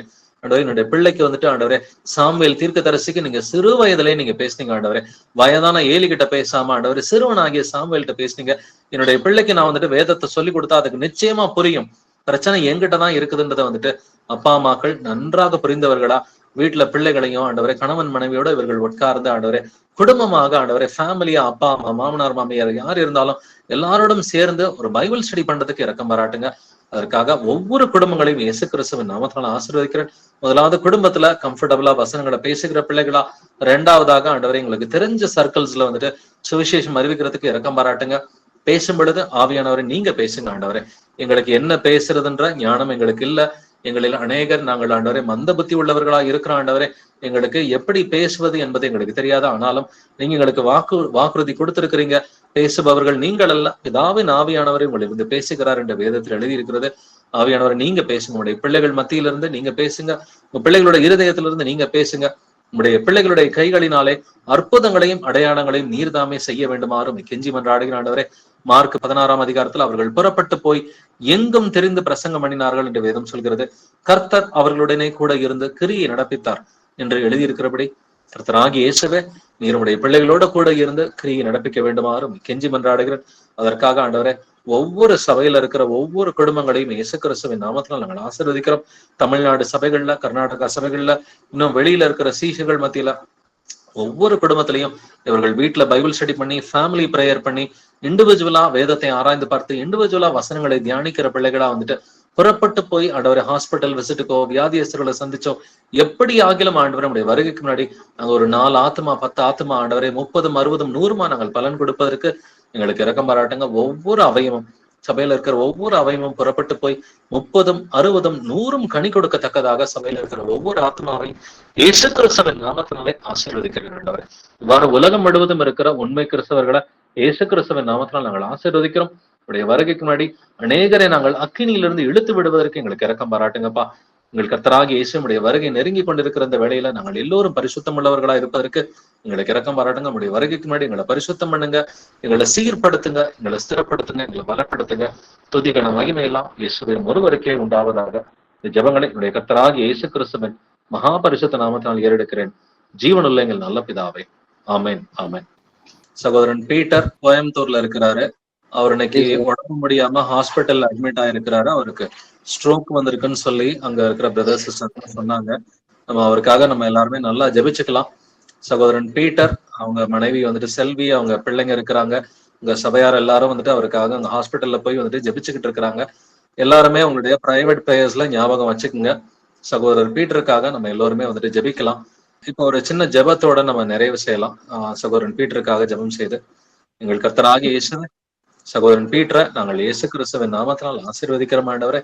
இந்நாள் வரைக்கும் அவரும் அவருடைய மனைவி, அவருடைய பிள்ளைகள், அவங்களுடைய சொந்தக்காரங்க, நண்பர்கள் அநேகராக இருந்து அவங்க சத்தியத்தை ஏத்துக்கிட்டாங்க. சத்தியத்தை ஏத்துக்கிட்டு இயேசு கிறிஸ்துவின் நாமம் தரிக்கப்பட்ட பிள்ளைகளா இருக்கிறாங்க. ஆனாலும் ஆண்டவரே, இந்த பிரச்சனையை நீங்க அனுமதிச்சிருக்கிறீங்க. ஆண்டவரே, நீர் எப்பொழுதும் நீதிபரர், நீர் எப்பொழுதும் நல்லவரா இருக்கிறீர் ஆண்டவரே. ஏசப்பா, இது பாவத்தினால வந்துருந்துச்சுன்னா தயவாய் மன்னிங்க. எந்த காரியத்தை மாத்திக்கணுமோ அவங்களுக்கு மாத்திக்கிறதுக்கு இறக்கம் பாராட்டுங்க. ஆனாலும் ஏசப்பா, கிருபையாய் மன்னி தருடும் ஆண்டவரை. எதுவா இருந்தாலும் தயவாய் கிருபையாய் இருந்து ஆண்டவரே, அந்த குடும்பத்தை நீங்க மன்னிச்சு சகோதரனுக்கு விடுதலை கட்டளையிடுங்கப்பா. அந்த சகோதரனுக்கு இருக்கிற அந்த ஹார்ட் அட்டாக்கு மற்றும் வந்துட்டு அந்த ஸ்ட்ரோக் எல்லாவற்றையுமே இயேசு கிறிஸ்துவின் நாமத்தினால வெளியே போயிட்டு நாங்கள் கட்டளை எடுக்கிறோம் ஆண்டவரே. சகோதரனுக்கு காணப்படுகிற அந்த ஹார்ட் அட்டாக் மூலமா, அந்த ஸ்ட்ரோக் மூலமா வந்திருக்கிற எல்லா மரண கட்டுகளையுமே இயேசு கிறிஸ்துவின் நாமத்தினால வெளியே போயிட்டு நாங்கள் கட்டளை எடுக்கிறோம். சகோதரன் பீட்டருக்கு வந்திருக்கிற அந்த ஸ்ட்ரோக் மூலமா, ஹார்ட் அட்டாக் மூலமா வந்திருக்கிற எல்லா மரண கட்டுகளையுமே இயேசு கிறிஸ்துவின் நாமத்தினால வெளியே போயிட்டு நாங்கள் கட்டளை எடுக்கிறோம். சகோதரனை இயேசு கிறிஸ்துவின் நாமத்தினால நாங்கள் ஆசீர்வதிக்கிறோம். சகோதரனுக்கு இருக்கிற எல்லா பிரச்சனைகள்ல இருந்து, அந்த மரண கட்டுகள்ல இருந்து இயேசு கிறிஸ்துவின் நாமத்தினால நாங்கள் விடுதலை கட்டளை எடுக்கிறோம் ஆண்டவரே. சகோதரனுக்கு இருக்கிற எல்லா மரண கட்டுகளிலும் இருந்து இயேசு கிறிஸ்துவின் நாமத்தினால நாங்கள் விடுதலை கட்டளை எடுக்கிறோம். அவருடைய இருதயத்தை, அவருடைய மூளையை, அவருடைய நரம்பு மண்டலத்தை, அவருடைய வந்துட்டு சுவாச குழாய்களை இயேசு கிறிஸ்துவின் நாமத்தினால ஆசீர்வதிக்கிறோம். உடல் முழுவதையும் உச்சந்தலை முதல் உள்ளம் கால் வரைக்கும் எல்லா இன்டர்னல் வைட்டல் ஆர்கன்ஸையும் இயேசு கிறிஸ்துவின் நாமத்தினால ஆசீர்வதிக்கிறோம். எல்லா ஆர்கன்ஸும் நார்மலாக செயல்படும்படி இயேசு கிறிஸ்துவின் நாமத்தினால அவருடைய சரீரத்தை ஆசீர்வதிக்கிறோம். நீங்க அவரோட கூட இருங்க. அவருடைய குடும்பத்தாருக்கு தைரியத்தை சொல்லுங்க ஆண்டவரே. அவருடைய மனைவி, பிள்ளைகள் வந்துட்டு விசுவாசத்தோட தைரியத்தோட இருக்க வேண்டும் என்று இயேசு கிறிஸ்துவின் நாமத்தினால அவர்களை ஆசீர்வதிக்கிறோம். ஆண்டவரே, பயத்தின் ஆவி அவர்களை மேற்கொள்ளாதபடிக்கு நீங்க அவர்களை பாதுகாத்துக் கொள்ளுங்க. அங்க கோயம்புத்தூர் சபையாருக்கு நீங்க கிருபை பாராட்டுங்க. அவர்கள் எல்லோரும் ஆண்டவரே, இந்த குடும்பத்தாருக்கு நல்ல ஜெபத்தின் மூலமா ஆண்டவரே, உதவிகள் மூலமா அவங்களுக்கு வந்துட்டு அவருடைய துணையா இருப்பதற்கு நீங்க கோயம்புத்தூர் சபையார ஆண்டவரை பாதுகாத்துக் கொள்ளுங்க. அதற்காக கோயம்புத்தூர் சபையை இயேசு கிறிஸ்துவின் நாமத்தினால நாங்கள் ஆசீர்வதிக்கிறோம் ஆண்டவரே. சீக்கிரமா அவர் வந்துட்டு நல்லபடியா வந்துட்டு பிழைத்து விட்டார் என்கிற செய்தியை நாங்கள் சாட்சியாக வந்துட்டு சபையில எல்லாருக்கும் அறிவிக்கத்தக்கதாக நீர்தாமே எங்களுக்கு ஆறுதலை அளிக்க வேண்டுமாறு கெஞ்சி கொண்டாடுகிறோம். அதுக்காக ஆண்டவரே, எங்கள் எல்லோருமே கர்த்தராகிய இயேசுவின் நாமத்தினால் நாங்கள் ஆசீர்வதிக்கிறோம்.